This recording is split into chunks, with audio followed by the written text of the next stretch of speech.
Well, hello. I'm Amy Beth Shaver with JP. Everybody, Allison Sinclair will be back tomorrow. Okay? Her Epstein Island trip is over. It's over. And she'll be back with stories aplenty, I'm sure, in honor of you, Allison. I'm going to take a sip. Because I have another green smoothie today.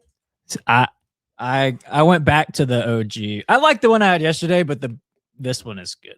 The cherry berry? The cherry berry protein with whey protein is that in good? It. It's great. You know what I'm going to try tomorrow? Is the peanut butter protein. Everybody, we like Tropical Smoothie around here, and they should sponsor the show. And we are faithful customers because my kids and I love that place. It's been fueling us this week. So, anywho, tomorrow's going to be peanut butter, and I'm just going to try it. Although it's got a ton of calories in it, JP. A ton. Well, calories is not necessarily bad. It's not. It depends on what else you consume that day on top of it, but yeah. Well, which is why I keep track of it on my net diary. I obsessively, because of my husband, but it's been great.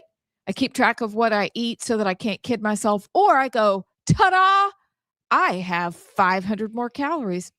I think I will have a little bit of a Hershey bar. By the way, we need a whiteboard of desired sponsors. Like let's make a list. Taco I love it. Casa, Tropical Smoothie, Monster. We just need to start making the list. Coffee Bean for y'all. A pro-life sponsor. Like we've got we're accepting ideas. Okay. But first, let me say happy Wednesday, everybody. It is What the Hell County Wednesday. And at some point during the show today, we will go over the explosion, the shot heard around the world. It's going on in Montgomery, Alabama. And nothing new. Well, no, I lied.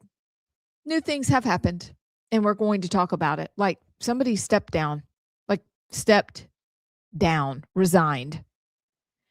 So we'll talk about that, and we'll talk about what we should do from here. We'll go in order and tell you point by point what happened. You can decide.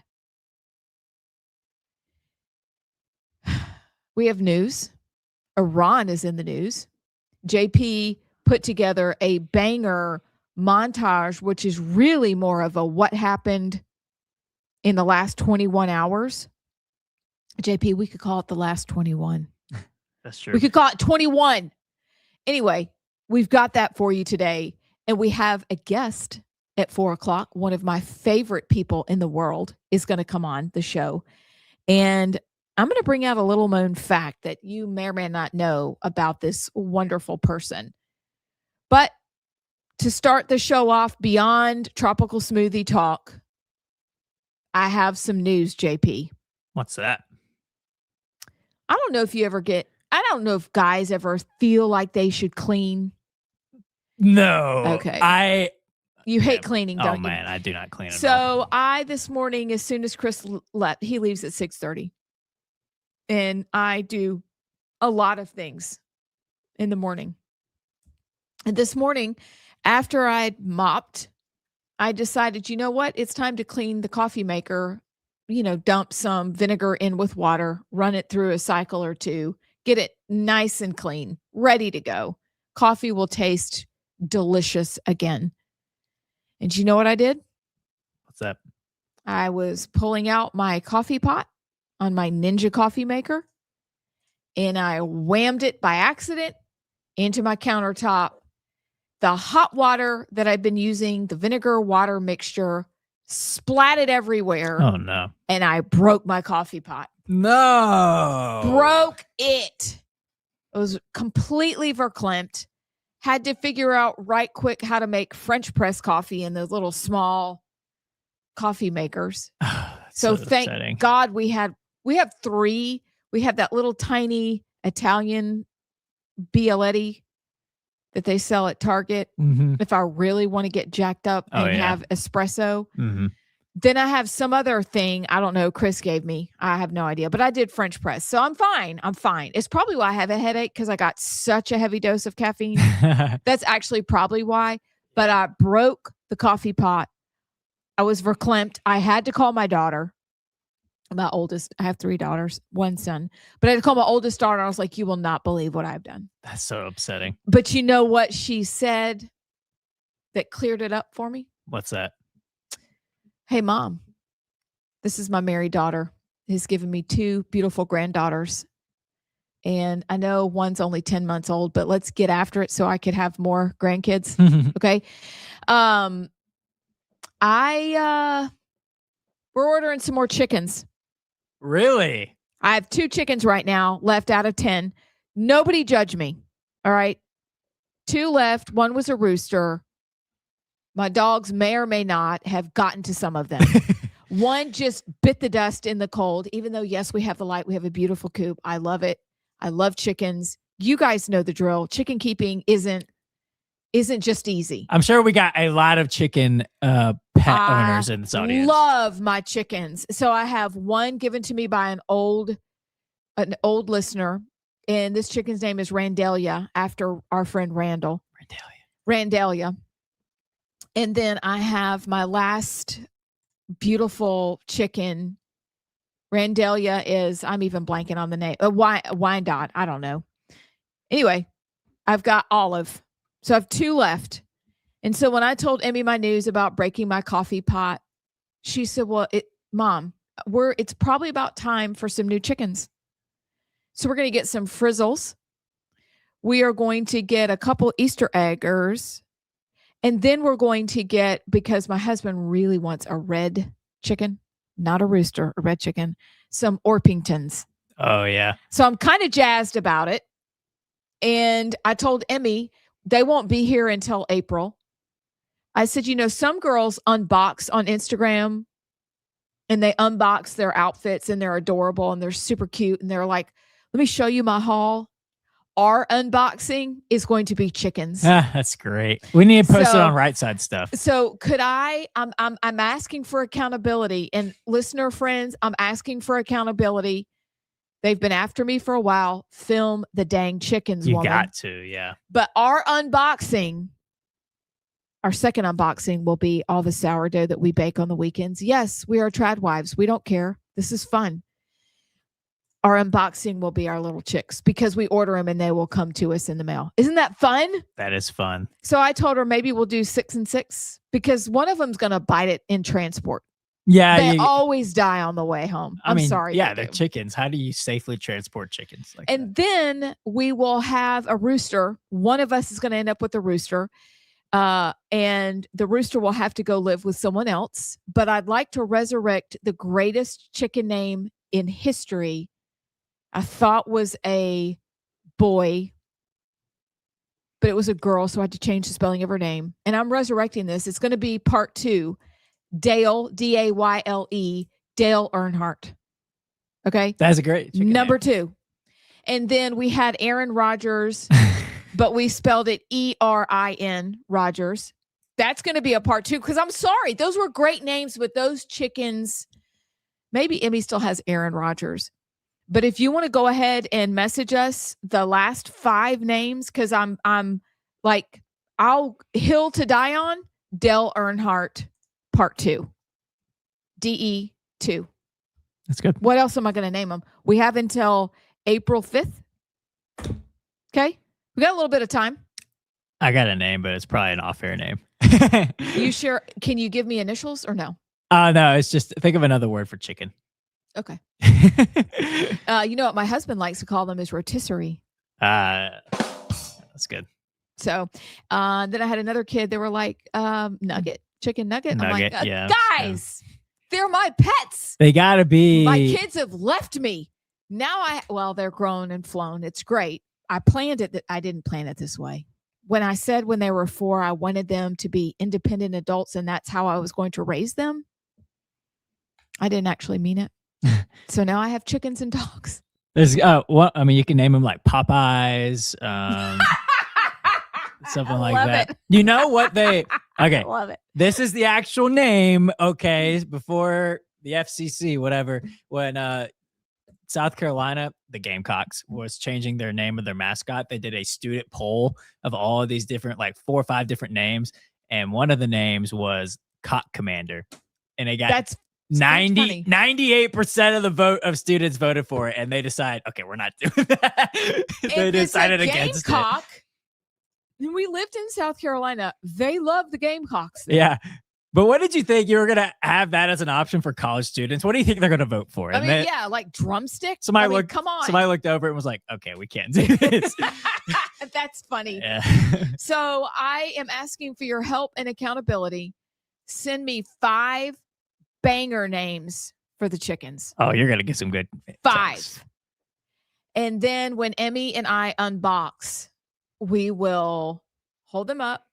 And then the other thing I am telling you I'm going to do, this is for accountability or I'll lose my nerve, because I may be a grown woman with grandchildren, but there are things I still lose my nerve over, is I think those chicken videos with the chickens talking are a riot. The AI videos? Well, I don't know, but I'm going to use my real chickens and they're going to have real hilarious conversations. Okay. And I'm going to learn how to do it. But the chickens are going to be folded into part of the show. Oh, we're already getting some good ones. Sweet. Can't wait. This is so exciting. I'll show you my coop, although I got to clean her out. But there you go. So I may have broken my coffee pot. I may be jacked up on too much caffeine, so much so that it gave me a headache. That means it's going to be a great show. But it's going to be a great show because JP and I are also drinking our smoothies. Yeah. So, hey, friends, buckle up. Hey, this is going to be a good one. We look forward to your input after the break. What happened while we were away? We'll be right back.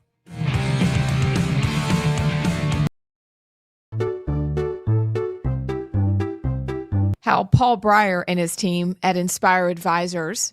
You're talking like a robot. Domo arigato, Mr. Roboto. You've heard us talk about Inspire Advisors, how Paul Breyer and his team of investment advisors. Allison! Sorry! Okay, sorry. Hey, y'all. You've heard us talk about investment. JP, turn around. Okay. Go in the other room. Anything else to do but look at JP. All right, don't look at JP. Oh. Look at the camera. Okay. This is our big break. This commercial is our big break. It's not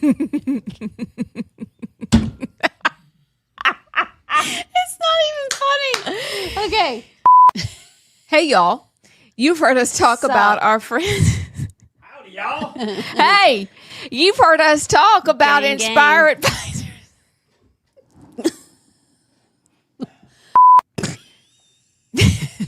We'll get it, JP. Just don't give up on us. That's funny. You should do it like Marge.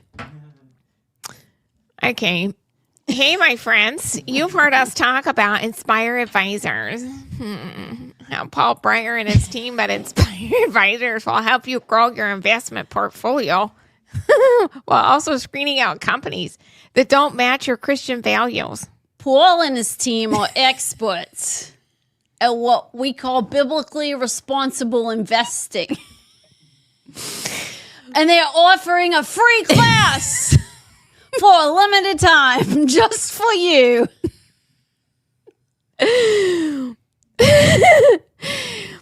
You're up.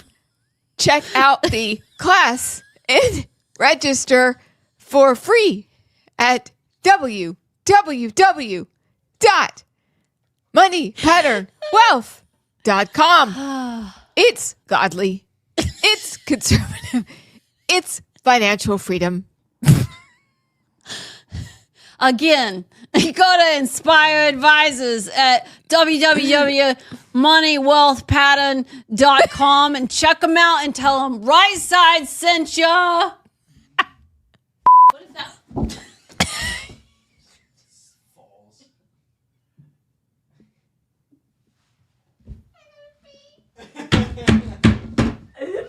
We'll do it afterwards.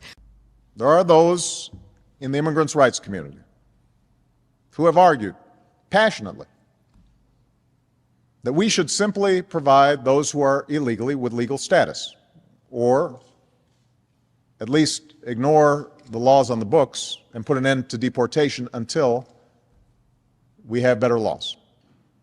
And often this argument is framed in moral terms. Why should we punish people who are just trying to earn a living? I recognize the sense of compassion that drives this argument. But I believe such an indiscriminate approach would be both unwise and unfair. It would suggest to those thinking about coming here illegally that there will be no repercussions for such a decision.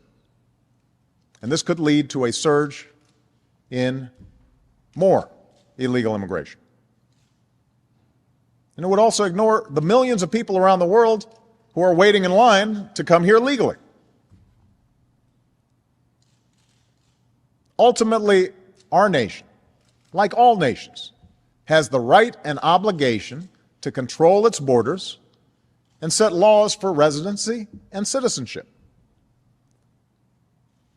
And no matter how decent they are, no matter their reasons, the 11 million who broke these laws should be held accountable.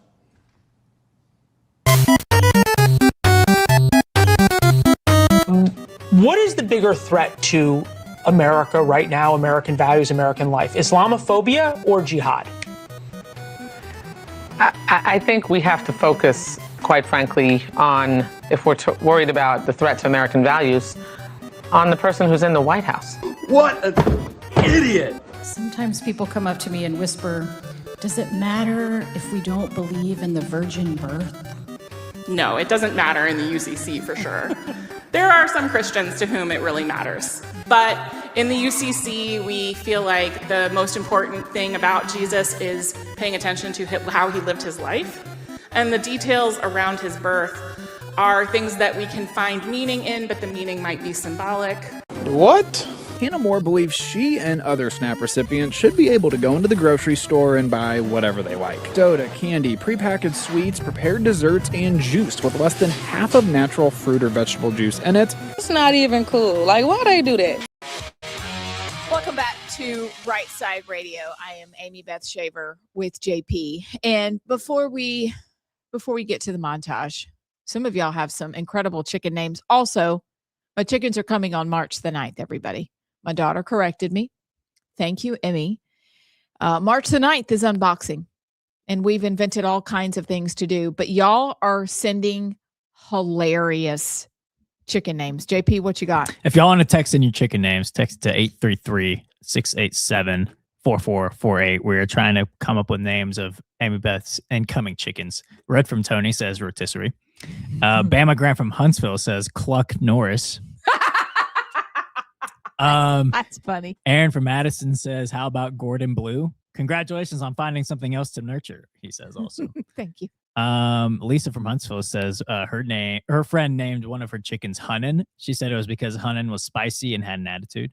Oh, I like it. Jeremy from Madison gave us 5 names. Oh, okay. Bojangle, Foghorn, Talon, Pullet, and Sipsy. Those are good. And then Sparky from Harvest also says Bojangles. Y'all are hilarious. It's a great Thank chicken you. Those are all great names. I mean, maybe I need to get more chickens just so I can use all the names. I think Cluck Norris takes the win, though. Cluck Norris is, I think, the first name. Even if it's a female, y'all, nobody's going to be upset with me, right? Because Cluck Norris is hysterical. I love it. Okay, keep them coming. And then when the day comes and we've named them, we'll put their little names underneath them. Name tags? Yeah, chicken name tags. That's going to be a blast. You're from Athens said edible. Yeah, so funny. This is great. Look, I've always wanted a frizzle chick, and I cannot wait. So we need a banger for frizzle. Banger. Yeah, like all that. Oh yeah. You know, I mean, it's the Shaver family hair, so it's a lot. Everybody has curly hair. So anyway, all right, JP, I cannot wait to hear what you've put together because there's so much to talk about today. So I'm intrigued. You ready? I'm ready. Let's go. They've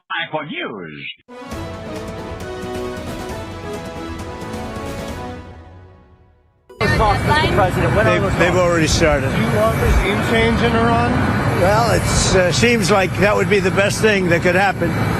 For 47 years, they've been talking and talking and talking. In the meantime, we've lost a lot of lives while they talk, and legs blown off, arms blown off, faces blown off. It's been going on for a long time, so let's see what happens. In the meantime, we have tremendous power has arrived, and additional power, as you know, another carrier is going out. Question. And yesterday in his statement about Jesse Jackson, the president said, despite the fact that I'm falsely and consistently called a racist by the scoundrels and lunatics on the radical left, Democrats all, it was always my pleasure to help Jesse along the way. Where or when does the president believe he's been falsely called racist? You're kidding, right? Well, for 50 years, the religious right, a political movement, that is the perfect description for it. They convinced a lot of our fellow Christians that the most important issues were abortion and gay marriage. Two issues that aren't mentioned in the Bible, two issues that Jesus never talked about. The idea that you could turn the clock back and try to recreate a world that never was, dominated by, let's say it, white men of a certain persuasion, a certain religion, a certain point of view, a certain ideology, is just doing such damage to what we should be aiming for. You have the right to protest, but not violently. Because you know what? Violence undermines the morality that you say your movement is built upon. Now, there's a second reason that you can't protest violently. It's against the law. And it's bone deep, down to the marrow, stupid. If you act like a butthead with a cop or an ICE officer, it's not going to end well. Here's a little tip, it's free. Cops will leave you alone unless you do illegal stuff. That's a good one. That's a good one, JP. I want John Kennedy to explain everything like that. It's like his video of he wakes up every morning and says in the mirror, "You're going to follow Jesus today." But then come 10 o'clock, I still want to follow Jesus, but I also want to slap the hell out of somebody. Have you seen the one that what is his name? Medea? Yes, I think so. Along the same lines. We probably should find that and keep it on the board, the John Kennedy one. But, it's the little thought bubble of, I don't even know, just pick a topic of somebody wanting to go ham on somebody else. And Medea, as, Medea is saying, I'm following the Lord today. I'm following the Lord, not today. I have to find it because that makes me laugh. John Kennedy and Medea, obviously when she's not swearing, make me almost want to fall out of my chair because they're so funny. If there's a way to keep John Kennedy on our board, just have the butt head. The butt head. If you act like a butt head. Butt head. Is that the word for the day? It could be. Let's make it the word for the day because it's just funny. It is. Butt head. Butt head and butt munch, equally funny. Okay. I'm sorry. We digress. There is a lot to get to, a lot to talk through in JP's montage, and also other news to cover. So do not go anywhere. We will be right back.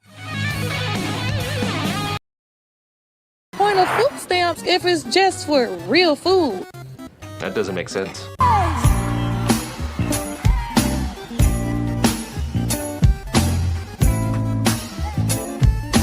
Dashing through the snow in a one-horse open sleigh. All the fields we go, laughing all the way. You people, this is golf! Not a rock concert! Why are you going home? I got sent home for suggesting we do a nativity this year. Apparently I'm Islamophobic. And what's for lunch? All they sell is curry now, thanks to Labour and the illegals.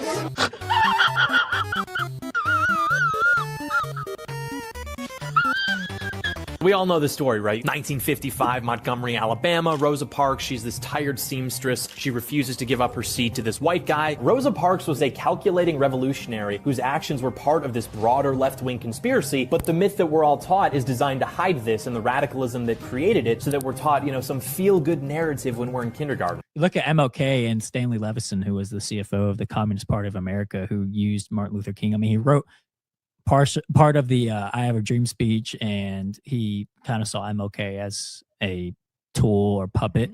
Why is there a communist tie-in into all of it? It's just strange to me. It's almost like just like today, like there needed to be a fighting and a racial war almost for them to try to implement what they wanted to implement. So it's strange. It is my observation that the communists were using the civil rights movement as one more attempt to control the population, because it is their belief that communism can't succeed without first socialism succeeding. And so I think that their point was revolution. What's different about Minneapolis versus the civil rights movement is that the civil rights movement needed to happen. I don't know if it needed to happen that way. Don't remember communism coming out of it or socialism. But is that the end result of what happened? I think the end result, if you take communism by its definition of seizing the means of production, what they ended up seizing were our classrooms and our textbooks, and being able to tell a narrative that has spun in their favor. That's good, Abs. Thanks, good. it's coffee. Still thinking. That is getting unwound, and it's time, because there's so much we know that's not true, not just about this, but about many other things. But I think that was what they were able to do. And so now they're reproducing other agitators in other areas of our society. You're so smart. We shall discuss Jeffrey Epstein, starting with Kash Patel saying there was no evidence of any children being abused. Essentially, this is what he says: we have been lied to. That is my big takeaway. I do want to add the Deputy Attorney General Blanche. He not only said physical abuse, but he said death, physical abuse, and injury, which means what? There was death, physical abuse, and injury. But you put out something like this in regards to Jeffrey Epstein, and they're talking about this, my ears perk up, and I'm like, maybe Jen Caviezel wasn't absolutely crazy. It's all kind of starting to come together. And then all the stuff, does anybody have the Pizzagate stuff? Everybody thought those people were nuts too. And I think Pizzagate, if you read through these texts, emails, is real. For too long, not all the pastors, but some of our pastors told us that Christians shouldn't be involved in politics. This is what happens when you abdicate the responsibility for being a civil magistrate, our God-given duty. This crap is what happens when we go, yep, y'all do it. We're just going to hang on till Jesus comes back. This is why it matters that we are involved in politics right here. The mountain of circumstantial evidence in these files is amazing, to say the least. Bongino made his big return to his podcast today, and his whole, these people are talking about Epstein and the files. They don't even know. They didn't see what I saw. They don't even know what they're talking about. Welcome back to Rightside Radio. I'm Amy Beth Shaver with JP. First up on the list is Iran. Do you think we're going to do anything there? Do you think it's realistic? And do you think it's realistic that we're doing something, number one, based on what's happening with our airplanes? According to TWZ.com, a large wave of American air power is heading toward the Middle East. And I'll tell you what's actually heading there in a second. But what do you think about this? Because what I've heard, and JP, you've probably heard the same thing, is as I was listening to news reports this morning, it was more about the people who've been executed. Up to, they're saying estimates between 30 and 40,000 people have been murdered by the regime. And since they cut internet and, perhaps some power, we don't really know. At the beginning of this, we could see what was happening in Iran. Now we can't. Mhm. And so I wonder, what you sent to me was something that Israel sent out, right? Yeah. And that said what? It was, let me pull up the exact warning that they put out. So Israeli emergency services and the Home Front Command, they've been instructed to prepare for war as officials assess an imminent U.S. strike on Iran. And this is from Imminent News. So I guess that's a Israeli outlet. And I have to follow up on what you said and what Trump said at that. I don't know where he's going. He's always going somewhere.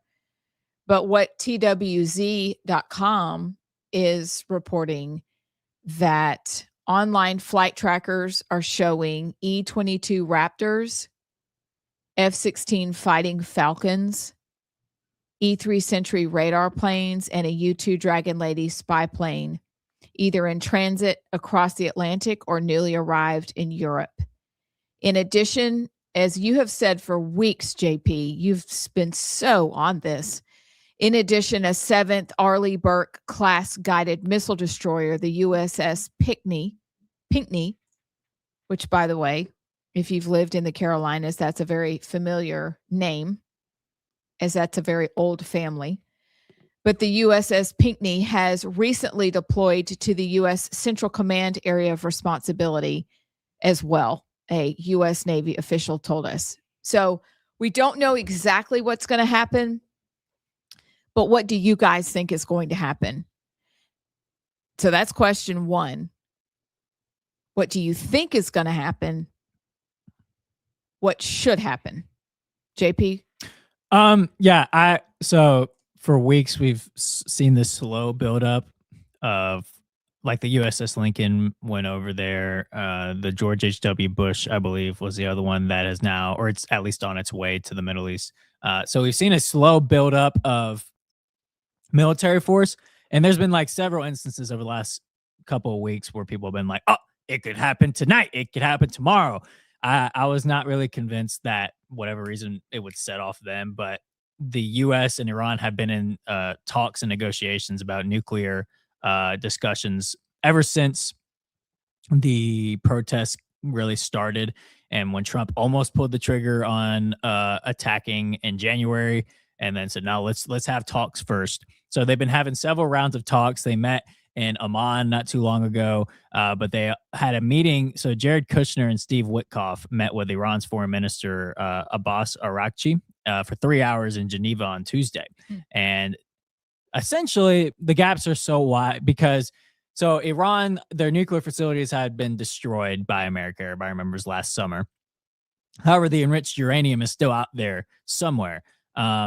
They're not able to do anything with it right now because the nuclear program has been put on pause, but the uranium, they still have the uranium. So essentially Iran came to the table yesterday and said, look, we'll sell the uranium to Russia. We'll pause the nuclear program for about 3 years. And in return, you lift the sanctions and allow us to actually be in the market globally again, which on paper seems like, oh, that's pretty reasonable. But with the program in the state it is and the facilities destroyed, Iran's not going to be able to do anything with the uranium for 3 years anyway. So it's like, they're making it seem like it's a concession, but it's not really a concession because they can't do anything to begin with.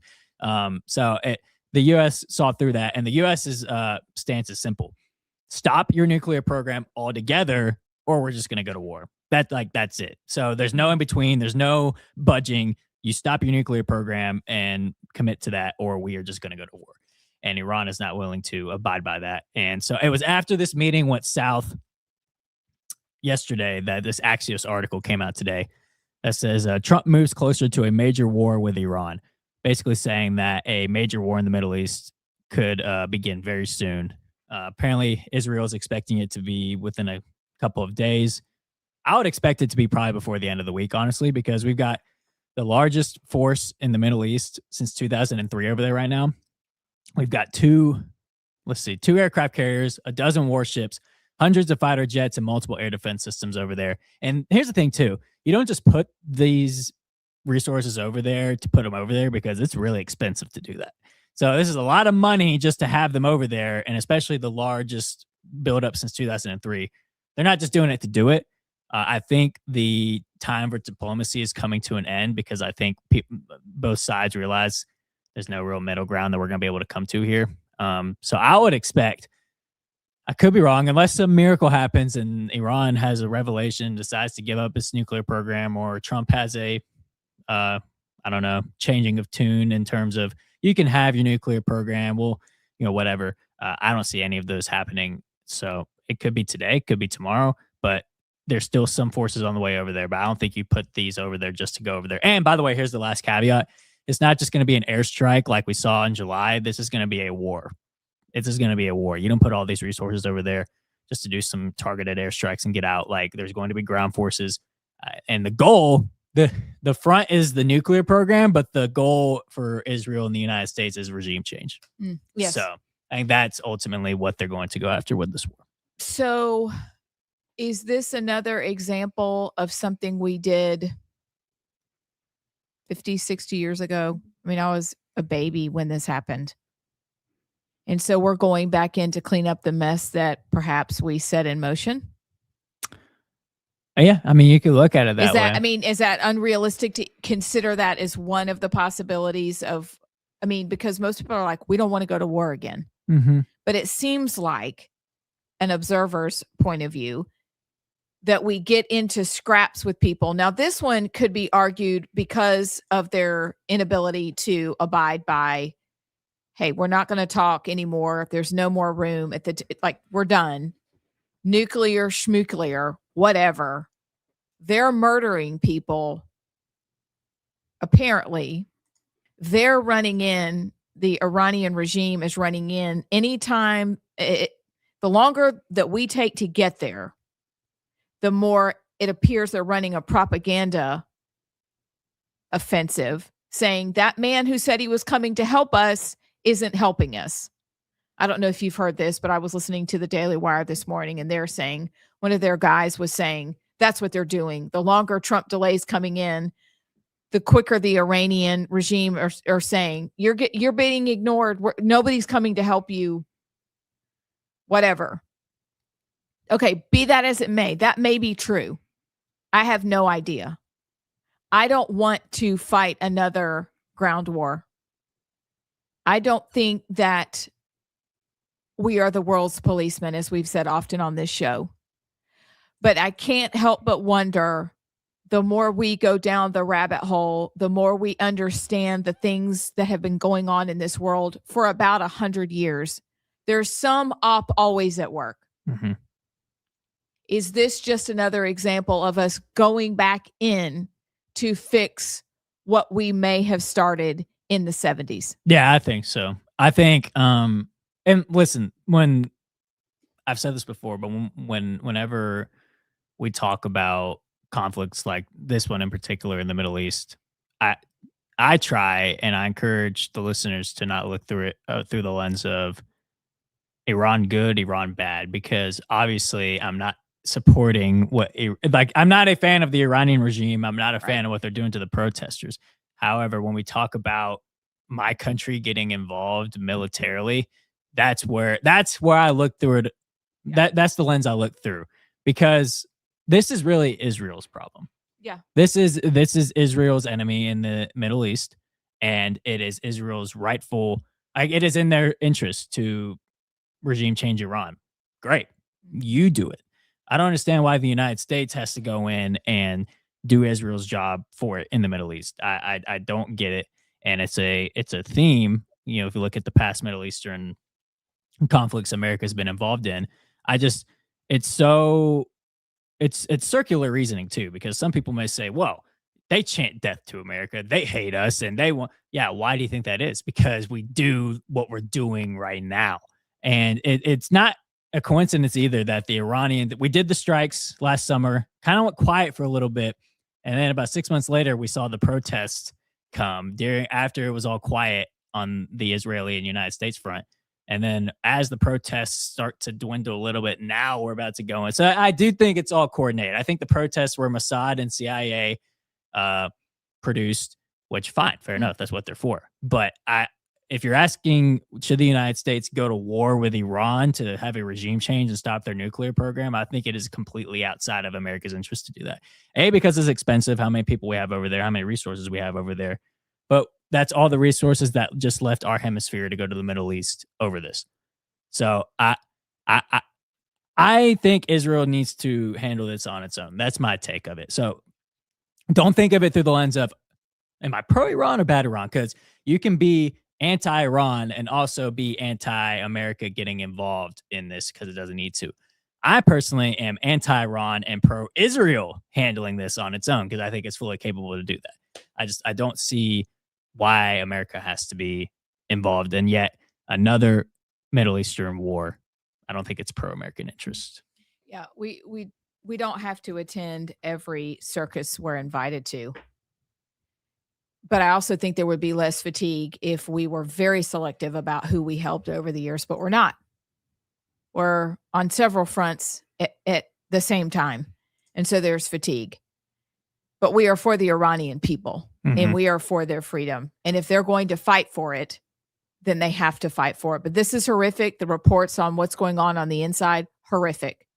There does need to be a new regime. But you're right. Israel is right there. They want the regime gone, so do it. Just go and do it. You have every right to do that. And then beyond that, though, the good news out of the horror that I've heard is that there is a revival going on and reports of many people coming to Christ in Iran. And I learned from my husband that they are Persians, which we know from the Bible. That is a very ancient country. They identify that way more than saying that they're Arab. So that's a fun little tidbit or a fun little refresher because y'all are smart. You know this, but he told me that last night. I was like, oh, that's right. Like, this is who we're talking about. Yeah. So it'll be interesting to see how this turns out. Good call, good take on our assets are there and they're not here. But what are we doing? How long is this going to take? How many people will have to die? What's our end goal? Really, what's our end goal? I never seem to understand that. With Venezuela, in, out, on the way. Bombing nuclear facilities, in, out, on the way. This, I have pause. Yeah. Okay. So up next, well, you'll just have to wait and see. We got a list from JP's What Happened While We Were Gone montage. So don't go anywhere. We'll be right back. And there's these doomers and these black pillars. And then you see these emails released. It's like, hey, knucklehead, I can see pictures of Prince Andrew over a girl. I can see emails of Epstein talking to people about underage girls. I can see Epstein talking to all these people. All I'm saying is that shouldn't be the end of it. Okay. So if you're going to say, well, you don't know what I know. Well, I saw the files that I'm sure you saw. And if you're saying that's not worth another investigation and we just need to move on, then I don't even know what to say to that. Have y'all ever heard the term cute aggression? I have never heard this term, but it's a legit thing. It's a normal emotional reaction where someone feels a sudden urge to squeeze, pinch, or say exaggerated things like, I could just eat you up, when they see something extremely cute, such as a baby, a puppy, or a kitten. Even though the word aggression is in the name, it doesn't mean you want to hurt them. But psychologists think cute aggression is your brain's way of balancing overwhelmingly positive emotions. When you feel something is too adorable, your emotional response spikes so high that the brain adds a tiny counter feeling, aggression-like energy, to regulate it. That makes sense. I had no clue, but think about that. Like your aunt is like, oh, you're just so cute. Or you see a baby and you're like, I just want to eat you up. Yes. I didn't know that was an actual thing. Didn't know that 3 Alabama congressmen voted this week to fund child mutilation, DEI initiatives, and abortions paid for by your tax money. Robert Adderholt, Mike Rogers, and Dale Strong of Alabama all voted against Amendment number 2, which would remove these initiatives from HR 7148. It was brought by Ralph Norman of South Carolina, who is actually one of my favorite congressmen. He said, hey, let's pass the bill, but can we just take these things out? And those 3 from Alabama voted to keep your tax dollars paying for those things. I don't know about y'all, but there's lines in the sand for me. If you're going to call yourself a conservative, if you're going to call yourself a Republican, those are lines you don't cross. I don't know what's going on. I don't know if they're compromised. I don't know if they like child mutilation, but it is unacceptable that these 3 voted for this. You need to call their offices and let them know how you feel. If you live in their district, need to reverse course here because this isn't looking good. What if everything we think we know is wrong? Hey y'all, it's Abs with Rightside. And during this Black History Month, perhaps you've heard me talk about my quest on the show, but I'm on a quest to find out what's true. Because if we've interacted with what isn't true, then we have to stop and ask why. What we think matters because it affects the way we behave. And if we've been told things that aren't true by people who have nefarious intentions so that they can capture us and get us to do what they want, rather than us living freely, not as victims, not in need of perpetual handouts, wouldn't that change everything? Wouldn't that set us free? Here's my first recommendation. Chad O. Jackson has, well, he's got several documentaries. One is Uncle Tom 1 and 2. Start there. Or check out Chad O. Jackson in History Revelata. I've started the MLK series only on episode 1 and my mind is blown. Consider Vince Everett Ellison, who's written among other books, The Iron Triangle. It will blow your mind. Or Daryl Harrison and Virgil Walker with Just Thinking. They have several episodes on Black history, BLM, etc. I want to know the truth because the truth matters. I'll see you soon. Am I the only one that's sick and tired of a bunch of yeah buts from our Republicans in Congress? Yeah, we voted to keep gender mutilation and abortions and DI initiatives all paid for by your taxpayer dollars in the resolution to continue funding the government. But it included, some other stuff that it's really complicated and nuanced and you wouldn't understand. Or how about, we voted to keep funding $5 billion to refugee welfare in this resolution to keep funding the government as well. But it's actually not adding any new immigration and it's upholding current law and President Trump wanted us to pass it. It's all pathetic and insane.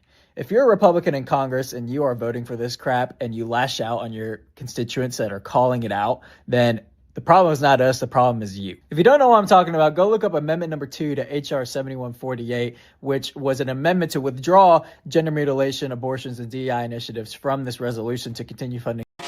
Welcome back to Rightside Radio. I'm Amy Beth Shaver with JP, and we're just cranking ourselves up for the 3 o'clock hour and the rest of the stories we're going to talk about. But before we do that, your texts are rolling in. JP, what do we have?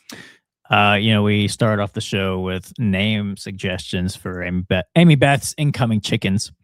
Kevin from Hartsel says, my daughter named one of our roosters Buster Moon. That's funny. Oh, and by the way, Lisa from Huntsville is correcting me. Apparently it was pronounced Hunan instead of Hunan. Oh, Hunan. That's hilarious. Wow, suddenly I'm hungry for Hunan chicken. Okay. I've never actually heard of Hunan chicken. You have. You've seen it on a menu. I mean, I probably... Do you like Chinese food? Yes, I love... Yeah, I just didn't, haven't heard the name. Are you Chinese over hibachi or equally the same? I'm hibachi over Chinese. I still like Chinese, though. We need to go to Chinese for one of our meetings. Yeah, we do. Now I'm getting myself hungry, even though I have stuff to do tonight. Anywho, okay, these are great names, and Hunan is a funny name. That is a funny name. Allie from Athens has also got chicken names. Popeyes, Lil Shaver. That's a good one. That's good. Henrietta. Oh, I like that. Certified Chick N. Chicklet, Foghorn, and Leghorn. These are good. These are good, y'all. Speaking about Iran, Lee from Decatur They said in April of 1980, President Carter sent a rescue mission to Iran to get the hostages out. It failed. I joined 2 months later because it was going to be my generation's war. 46 years later, here we are again. Wow. Didn't expect that. Yeah. That's incredible. It's crazy. I am curious, any veterans like that who may have past experiences like that, what their take on it is, because I've heard a lot of veterans that took place or took part in the Middle Eastern wars of, like Iraq, Afghanistan. And a lot of them have been open about the fact that they didn't think they should have been there in the first place. But I've also heard other veterans that have told me that I even though they may know the truth about why they were there, they refuse to accept that they shouldn't have been there because the friends that they lost in the war, then that means that they are admitting they died in vain and that they refuse to admit such a thing.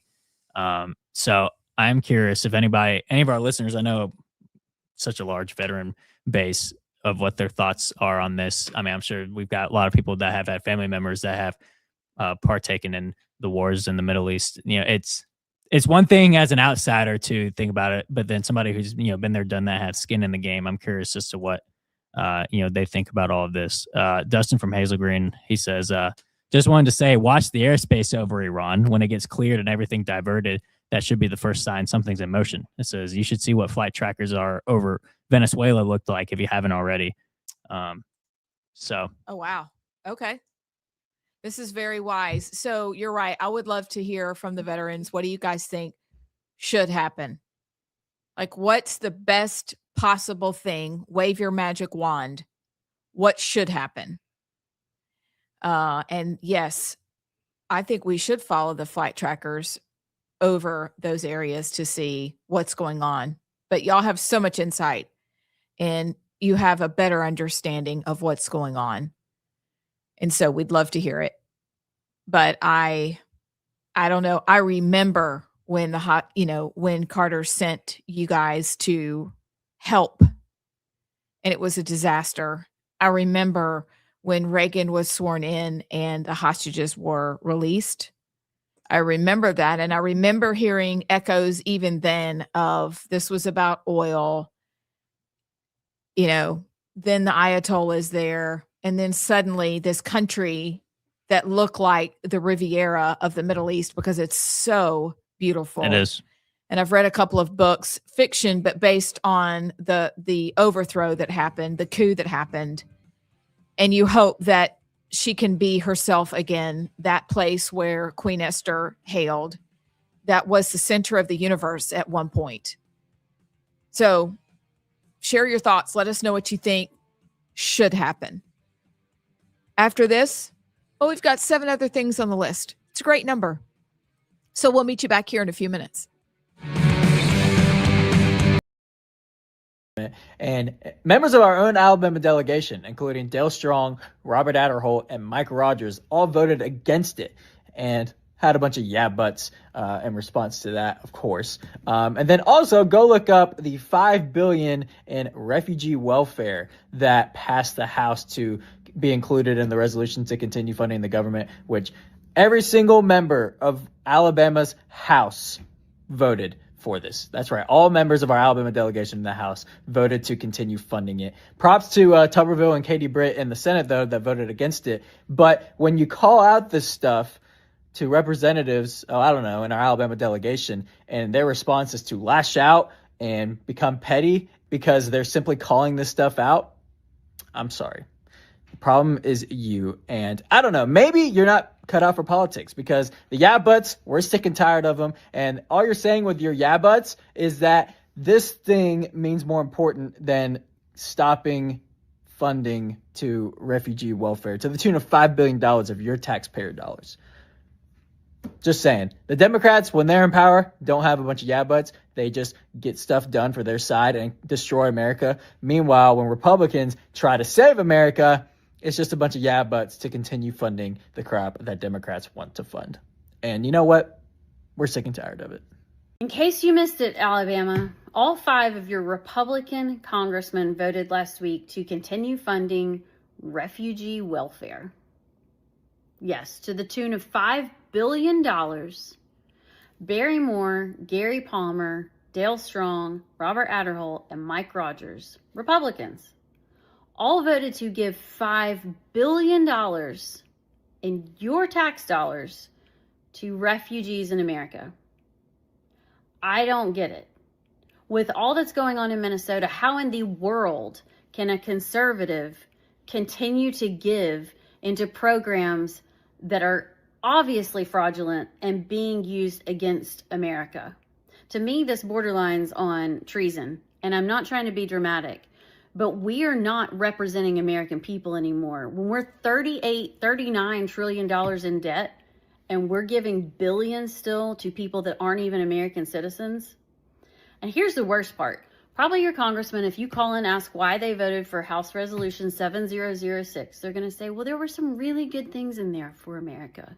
We had to vote for it to continue this program. Well, that's like me coming up to you and right before I punch you in the face saying, you're really pretty and really nice. It doesn't work. Like at some point, we have to stop giving money to the people that hate us, to the things that are going to destroy this country. And why these 5, the 3 of them I get, but Barry Moore and Gary Palmer, I'm so confused. I have no clue why they wouldn't stand up, because 24 Republicans voted against this bill. Why didn't they? It's not like they'd be the only ones. And even if you are the only one, do the right thing. And it is a big deal because one of the most popular podcasters in the world, Sean Ryan, was told to stop talking about this story. Last week, I received a demand letter from lawyers representing Kanakuk Ministries, a Christian summer camp in Missouri. They're threatening to sue me for defamation because of something I said on my podcast with Congressman Ro Khanna, which smacks of arrogance and more abuse. Because there are plenty of people who've come forward to talk about it. I was looking, so these camps, there's a lot of people that have been at these camps, Allison Sinclair, like a lot. 500,000 over the years. Are you talking about in general, like over all these years? Or you mean Kanakuk camps? Kanakuk camps since 1926 has hosted more than 500,000 campers and 50,000 staffers in Missouri and its many international locations. These stories that we heard about happened in Missouri. It's in Branson, right? And yes, in Branson, Missouri. And it's a sports camp. Like it's a fun evangelical sports themed camp. Is that fair to say? I don't know that. Well, ish. It's just where all the cool kids go. Yeah. Well, Peter Newman, who was one of the camp's directors, years ago pleaded guilty to sexually abusing 6 boys. But since then, the camp has touted itself as a leader in child safety, holding seminars, etc. Except interviews with dozens of victims and former camp employees reported that they didn't seek justice for the victims. They prioritized ministering to those accused of wrongdoing. Hey, Lindsay, why don't you just admit that you're gay and then people won't blackmail you anymore?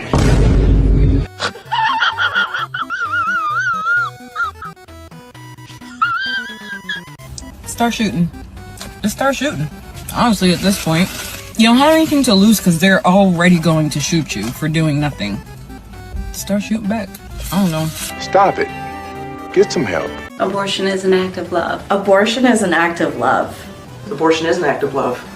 When I first heard the slogan that abortion is an act of love, I retracted just a little. And then I started thinking about my sister's story, and I started thinking about individual case stories and saving lives and saving futures.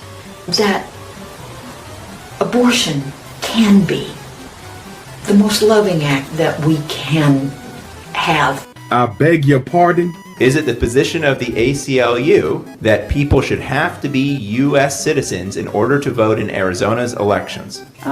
It is the ACLU's position that voting should be fair and accessible and to everyone who is eligible. That would be a U.S. citizen, yeah.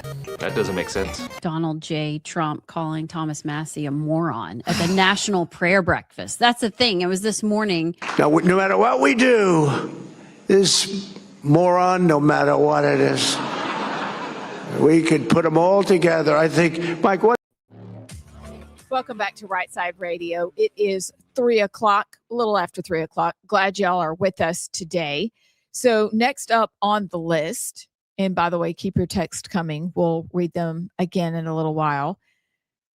But someone asked Caroline Leavitt or made this statement at the White House. He was basically making a statement in the form of a question, basically accusing Trump of being a racist. To which Caroline Leavitt looked at him and said, "Are you serious?" And she was right to do that. But if you have a myopic view, if you can only see one view because you've decided that this is who he is, you have to ask the question, he's racist based on what? As the certified Black enough commentator on this segment of the show, what are they talking about? When your friends bring up that Trump is racist, what do they mean?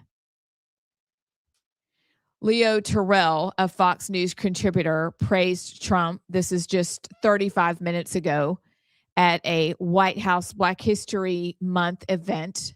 And Leo, a Black American, called Trump the greatest president and credited him for fully funding HBCUs, historically Black colleges and universities. Grok says this is fact check true. Trump signed the 2019 Future Act for $225 million in permanent additional funding or permanent annual funding, and approved additional grants totaling over $1.3 billion in 2025. Those some funds were redirected from other minority institutions. You can have the view that you want to have. Nobody can make you believe a certain way. But if somebody's racist, are they going to go out of their way to do something like that, to make funding permanent for HBCUs? That doesn't make sense. And so any longer when we're confronted with the Trump's a racist comment, probably the real question is, what's your proof? Because aren't you tired of feeling like you have to answer the question when really, you know this, when somebody makes a statement, the burden of proof is on them. And I forget this. Y'all probably don't forget it, but I forget it. Instead of I quickly try to rush to defend, the better thing to do is ask for proof. Because do they know about Black unemployment levels and how historically low they have been? Are they aware of the opportunity zones? Do these people know that it's the Democrats who called for defunding the police, when in actuality, and I hate using the term Black Americans, we're all Americans. God does not see color. He sees those whose hearts are fully his. That's who he sees. But he doesn't see color.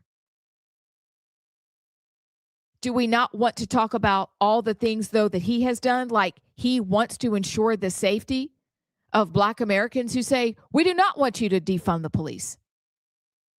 It's Democrats who are the ones in New York City who say, well, Black Americans can't figure out how to get IDs.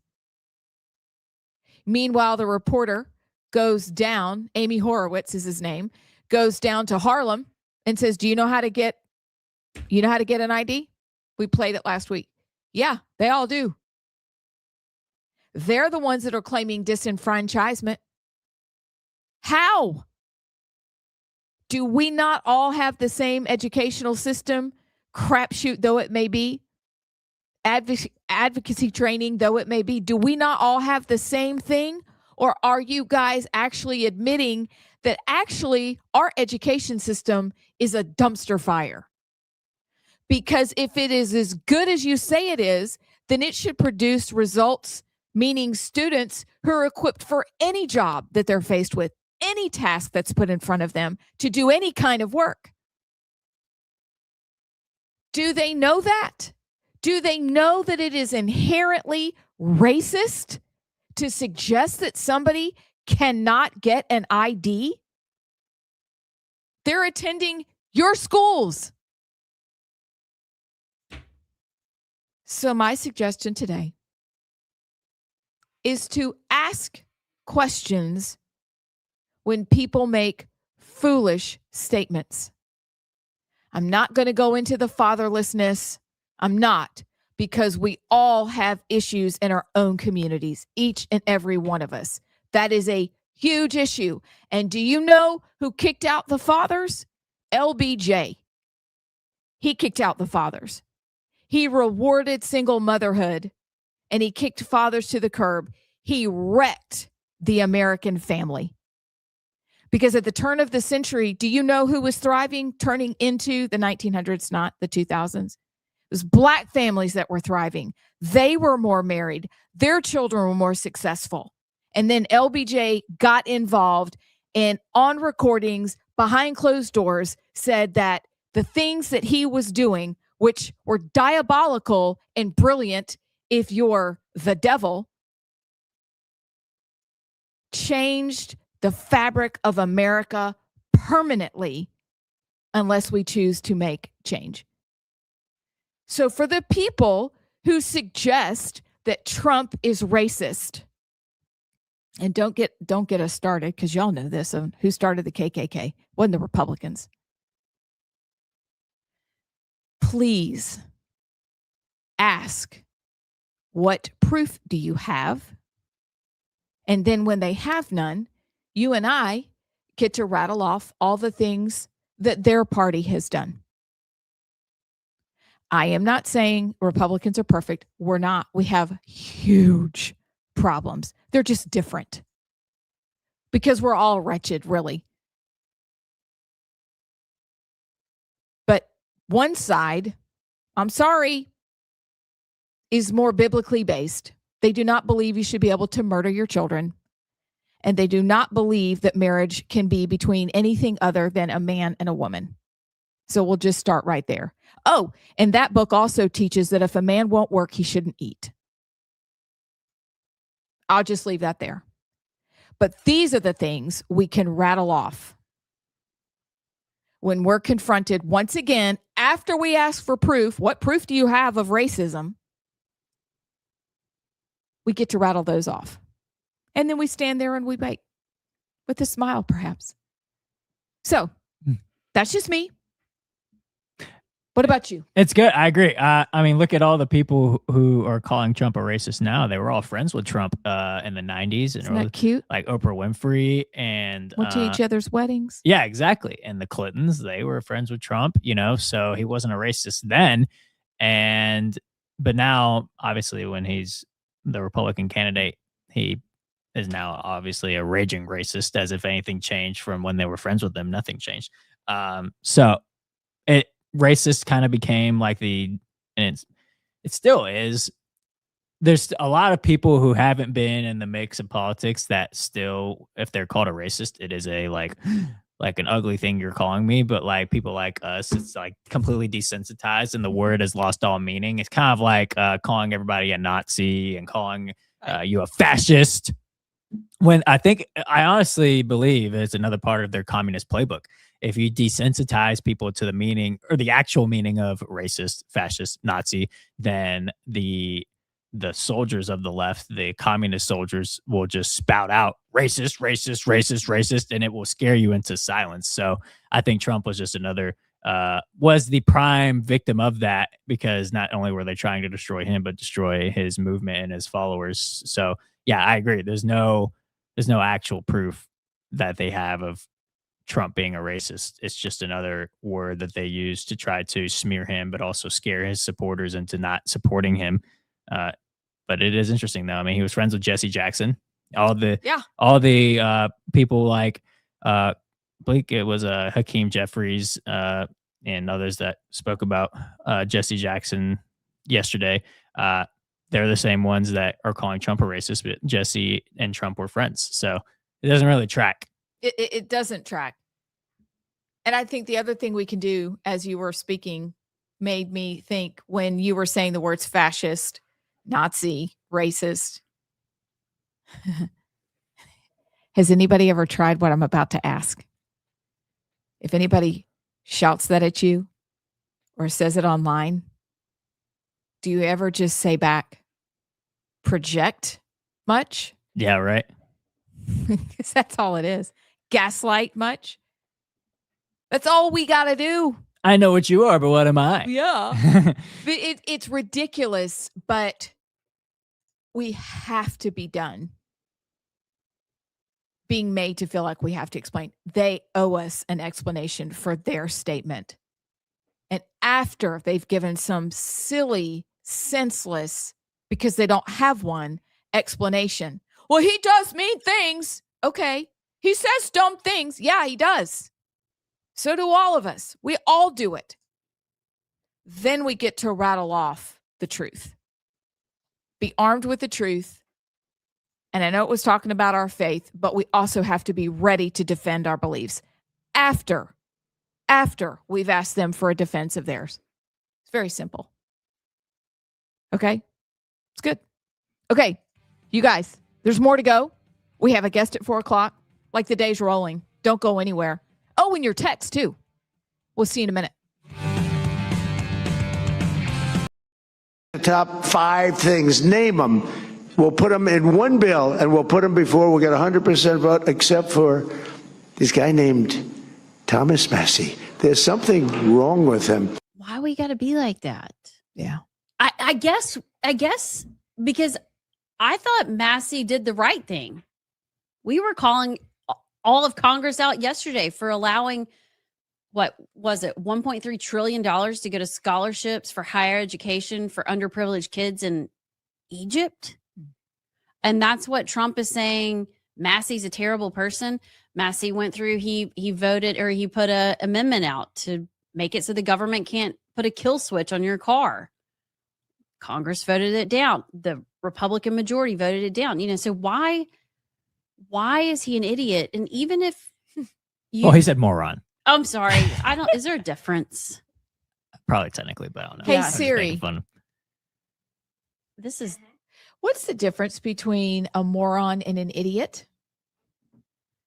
According to Merriam-Webster, an idiot is a foolish or stupid person, while a moron is a mildly mentally retarded person.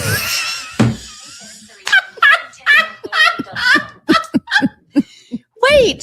Siri said it. Okay. Siri said retarded? Yes, mildly retarded. Is that because she's British? Yeah, probably. Mildly retarded. She sounded so nice when she was saying Existing housing, people that own their homes, we're going to keep them wealthy. We're going to keep those prices up.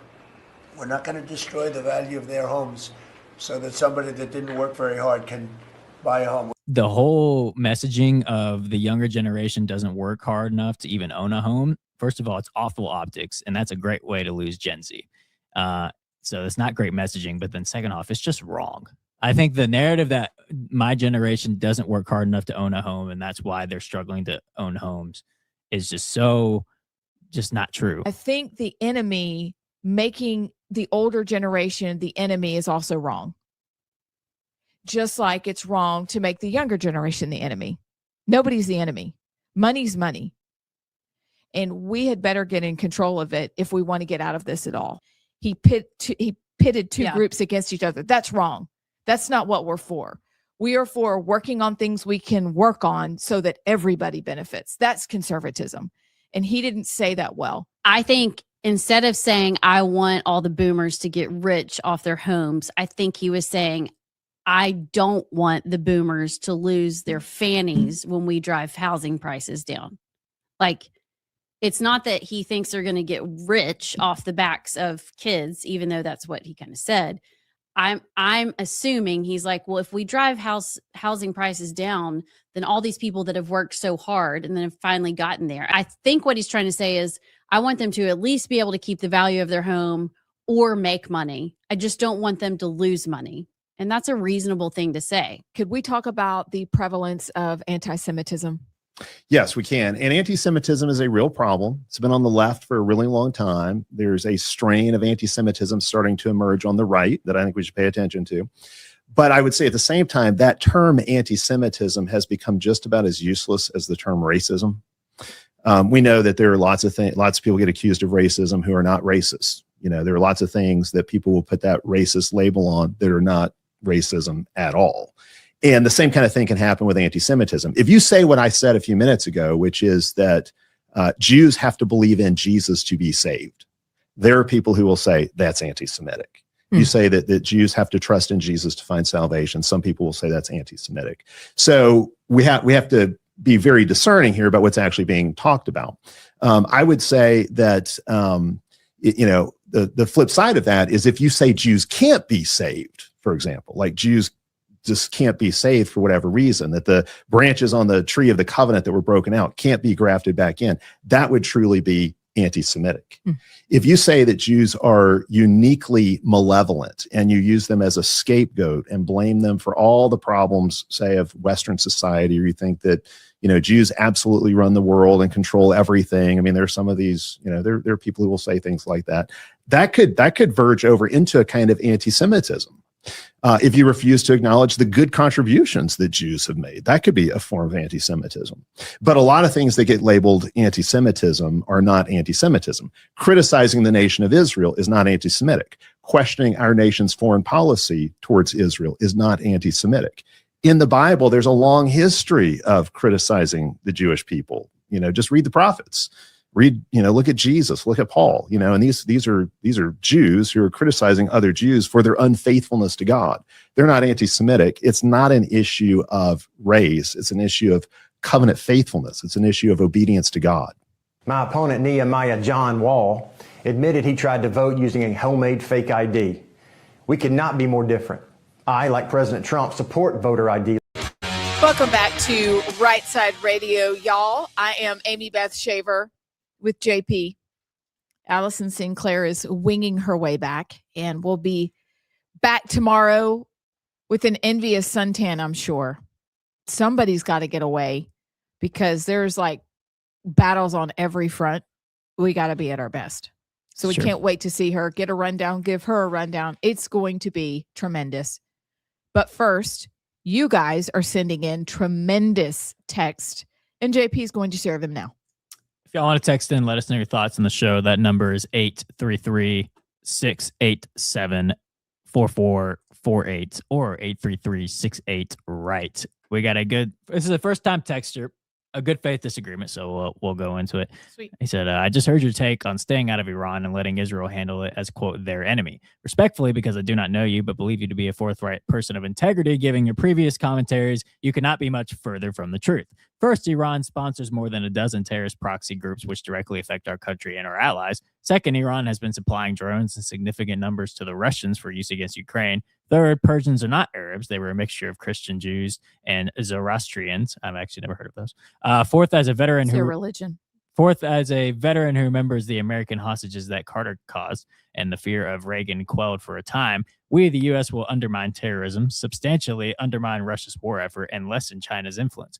The warning to our country is strike hard, fast, and support the Crown Prince in a constitutional monarchy that does not include the communist MEK and the Taliban.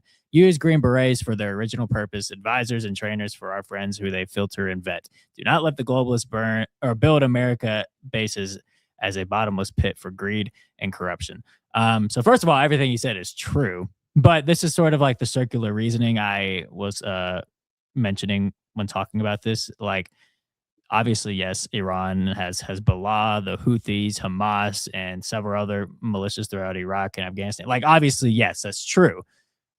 The reason that they are attacking us is because we're there in the first place. Why? It's kind of like you punching somebody and then they punch you back. It's like, well, they punched me, so I got to punch them back. Well, the reason they punched you in the first place is because you were there. You see what I'm saying? It's a circular reasoning. So what I'm saying is, yeah, all that is true. We've got to stop the cycle. Why do we have so many bases in the Middle East right now as we do? I mean, I'm not saying we pull out all of them, but I'm sure there's a lot of those bases that could be in our own hemisphere to keep, like you said, China and Russia's influence from coming into the Western hemisphere, like in Venezuela and such. So all that is true. I think you've got to eventually put a stop to the cycle, though. And just because all that is true, we also have to be smart about how far we go into intervening and expending our resources.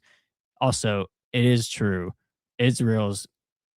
Iran is a more primary enemy to Israel than the United States because it's in their region and it's their backyard. And that is Israel's top threat from dominating the Middle East is Iran.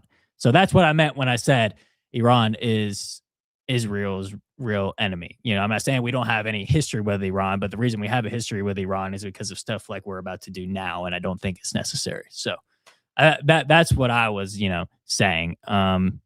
And I think he also proved your point of, yeah, Persians are much different than the Arab Iranians now, but they're not all in the past. That's right. Right. And there's Iranians who have been there.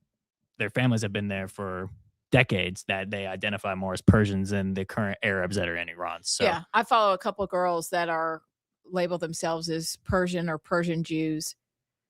Look, I'm all for Reza Pahlavi coming back. I'm for that. He should be there. This should have never happened. But our JP and I's question is the same. At what point do we say, Israel, y'all take the lead? And you decide. If we have to support, we support. But I'm not even, at what point are we done with all of this? Right. I don't know. But we can still be for the people and we can still be for each other. We're just coming at it from different points of view. Mm-hmm. That's what makes this country great. And I will say I would prioritize, like I said earlier, Russia and China's influence in the Middle East. I think we should worry more about our own backyard in the Western Hemisphere. And I don't even know. I mean, just because it was hyped up about Russia and Iran's. I'm not saying they're not allies, obviously, but when Iran got struck by us last year, do you remember what Russia did at all? Did Russia step in to prevent Assad from falling in Syria? What about in Venezuela? So I don't know. I don't want we're keeping Russia and China's influence out. I'm not saying, the trades of weapons and such doesn't happen, but at the end of the day, is Russia coming to save Syria, Iran, Venezuela? No. So I don't know. I would prioritize it in our hemisphere than the Middle East. So real quick before we go to break, Stephen from Athens says that Amy Beth just had an outstanding monologue and said, have you ever played poker? They are bluffing because they don't have any cards to play. Think about that for a minute. It's good. Bob from Madison says, I was at Field Station Berlin during Iran-Contra takeover of the Iranian government and during the attempted hostage rescue. We monitored all the communications and sent reports to the president. A very interesting time of my service, and I'm happy to have served. And look, for those of you that are veterans or still serving, may we say we are extraordinarily grateful for you. Extraordinarily grateful. So it's an interesting discussion, and we're so glad to have you jump in and teach us because we don't know. We have friends and family who've been in the military, but no direct knowledge. So thank you for sharing your thoughts. When we come back, we're going to quickly walk through what's happened in Alabama at the state house this week, and need your thoughts on that as well. We'll be right back. Opponent breaks down. There's nothing here that is not very simply explained. And you have to push back immediately on the whole fake homemade ID. Well, guys, I don't have a ID maker in my basement. I don't know where that. Look, I love how he said I admitted to doing that. I'm like, well, I would never admit to that because I kind of can't because I don't even know how I would do that. I had voted one time. I had voted with a ID from the state auditor's office where I was working as a volunteer press secretary at the time. And this state auditor at the time has come out and said, he approved it. And it was professionally printed by a vendor. This wasn't, something that was fake. It wasn't something that was, had homemade or anything. And so I find these attacks very disingenuous. I find them very deceptive to the public. They're misrepresentations. They are lies. You could argue about the discrepancy of whether that ID was or was not, a valid ID to use at the polls. But they let you vote. Oh, all I did was ask the poll worker, does this work? They sent a copy was sent to the probate judge. The probate judge said yes, and I would vote it. Like all I did was ask a question. And so to blow this up and to accuse me of somehow being, voter fraud. Look, I was voting in my voting precinct for my vote, my constitutional right, with an ID. Whether you want to argue whether it meets the exact standards of the law or not, this was not voter fraud. And but it was okay by your probate judge. It was okay by the probate judge. That's correct. 3 countries have sent military forces to Greenland to protect Greenland from the United States. Germany, Norway, and the UK have all sent soldiers. So to go and protect Greenland from the big bad bully, the United States, Germany sent 13 soldiers, Norway sent 2, and England sent 1 guy over there to protect Greenland from the United States. Did they fly them over? How did they get there? Swim. I mean, they didn't swim, but I mean, like, did they think they'd like fly them in a whole formation? Like, we're here for you, Greenland. So can you imagine being the one guy though? Like if you're the one soldier in the UK and you're the only one that's asked to go to Greenland. He's the one that they're like, what are we going to do with Bill? Just send him to We're Greenland. just sending Bill to Greenland. He drives me nuts. Maybe it's like their best soldier they got. I wonder if that's going to affect anything we do. Like, Mr. President, can I speak to you for a moment? Germany sent 13 soldiers. Norway sent 2. And the UK sent 1 soldier. And Trump's just like, we need to have a meeting. Enjoyed our conversation with Catherine Robertson, who is a candidate for Attorney General of the state of Alabama. Catherine began her public service in Washington as clerk and counsel to Senator Jeff Sessions on the U.S. Senate Judiciary Committee. She served as the vice president of the Alabama Policy Institute under Gary Palmer and has been the chief counsel in the Attorney General's office under Steve Marshall for the past 10 years. In this interview, we discuss what makes her qualified to be Alabama's next Attorney General and specific issues that matter to Alabamians and fun questions so that you get to know Catherine, the individual. We hope you enjoy our following conversation with her and get to know Catherine Robertson. Welcome. We are here with Catherine Robertson, who is running for Attorney General of Alabama. Thank you for joining us today. Really fun to be with y'all. Thanks for letting me wear a hat.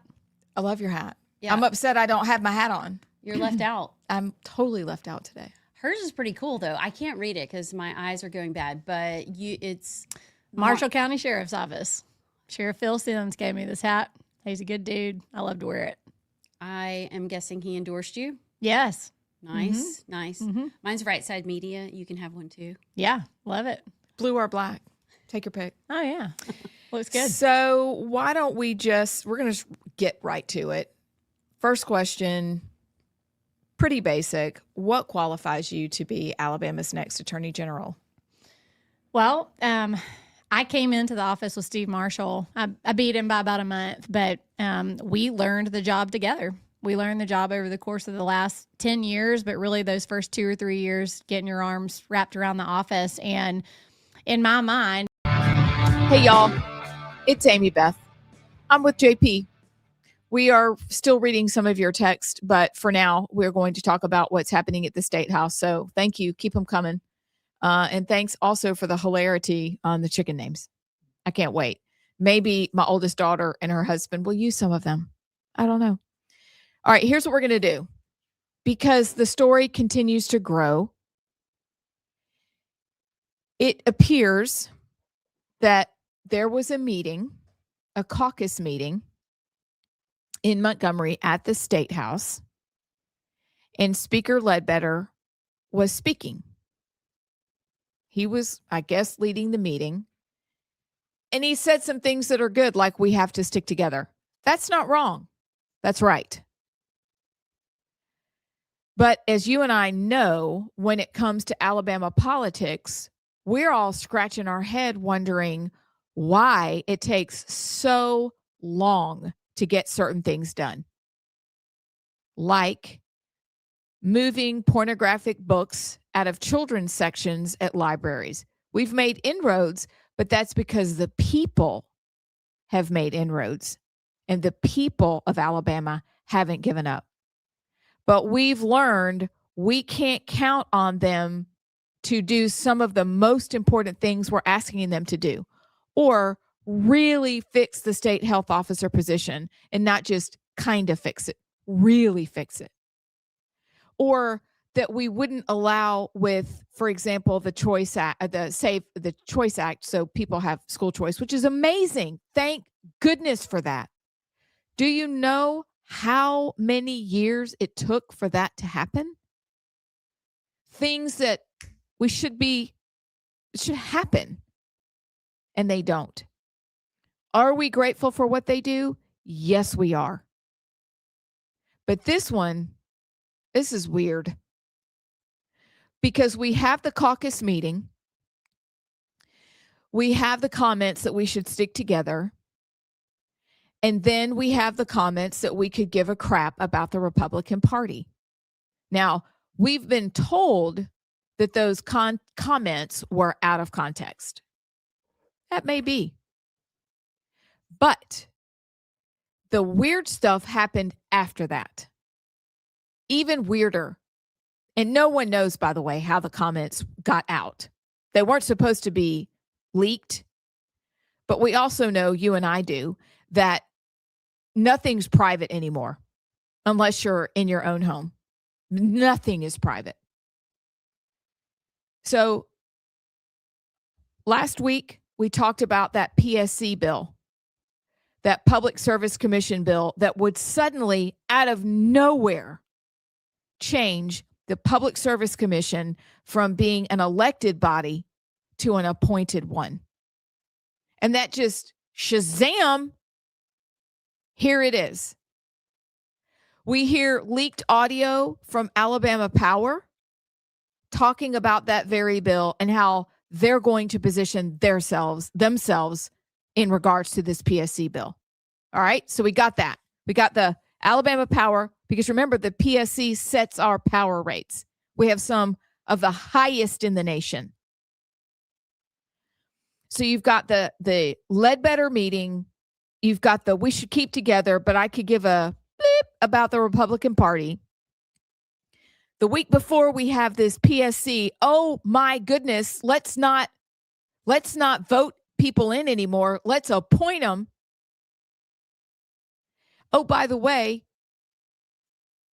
we're also going to have Scott Stathagen, who is the House Majority Leader. We're going to have him take a couple of weeks leave of absence because we don't want him running for the chairman of the Alabama GOP while he's House Majority Leader. That's a lot. We don't want him to do that. Oh, by the way, did I mention that he's super conservative? They don't talk about that. Then magically, he's out. Stathagen's out. And handy dandy, look at that. Who did they put in? Chip Brown, who was the sponsor of the bill that wanted to change the Public Service Commission from being elected to being appointed. And oh my goodness, guess what we also just found out? Scott Stathagen didn't just take a leave of absence. He has resigned. If that doesn't make you shake your head or ask what in the world is going on? What in the hell county? What in the hell county is going on? Does that make you ask what in the hell county is going on, JP? It does. It's a head scratcher. Before we go any further, do we want to play this Nathaniel Ledbetter audio for anybody who hasn't heard it? Yeah, just play it. Look, could it have been taken out of context? Perhaps. But see, the problem is he said it, and apparently it's something he says a lot. But he said it. How can you misinterpret this? My job's here. This is what y'all elected me to do.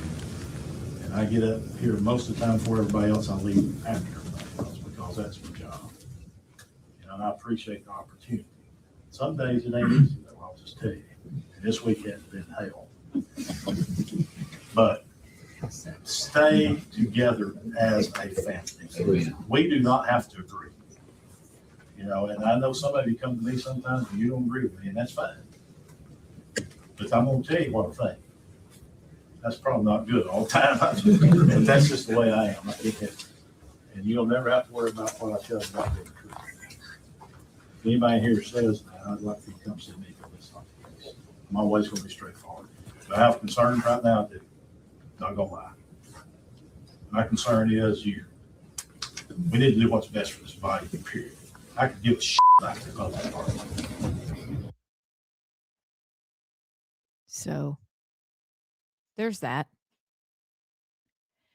And then there's us left asking, really, what's going on, guys? Yeah. It shouldn't have to be this murky. We shouldn't have to wonder why certain things don't get passed or why certain things keep coming up, like gambling. And so the only conclusion we can draw, we could be wrong. I'm wrong all the time. We could be wrong. But the only conclusion to draw is these things don't get done, the real things people want done, or the reason why it takes years for stuff that we care about to get done is because they don't want it to get done. Mm-hmm.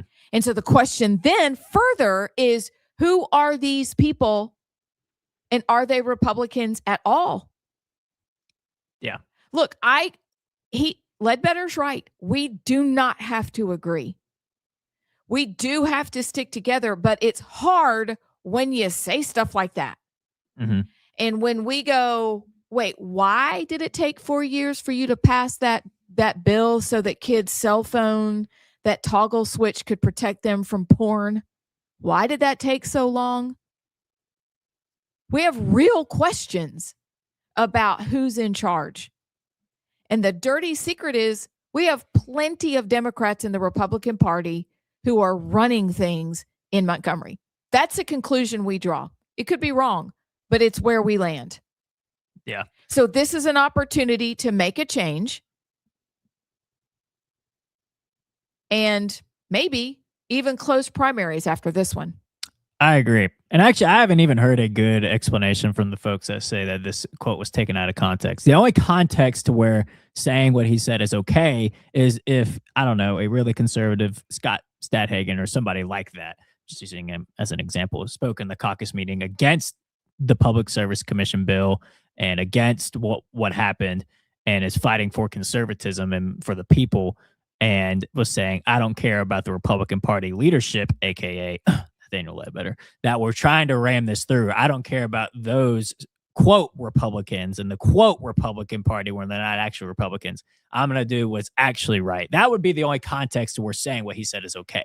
But Nathaniel Ledbetter is the quote rhino Republican that tried to ram the Public Service Commission through. So when he says, I don't care about the Republican Party, he's doing it from the stance of almost with the left or the establishment, or, that's, he's not saying it for actually fighting for conservatism. He's saying it from the other half of it of, no, I wanted to ram this through. I don't care about the Republican Party, and he could have been saying it. I guess the only way I could see someone saying that it was out of context is like, I don't care about the party. I care about you, which wouldn't even really make sense because they're all Republicans. They're all Republicans, but also not everybody. Well, I know not everybody because enough people in the caucus meeting had an issue with it that it didn't happen and it got killed. So you don't actually care about that. It was bizarre. I would say he did make a statement. This is from Grayson Everett at Yellowhammer News.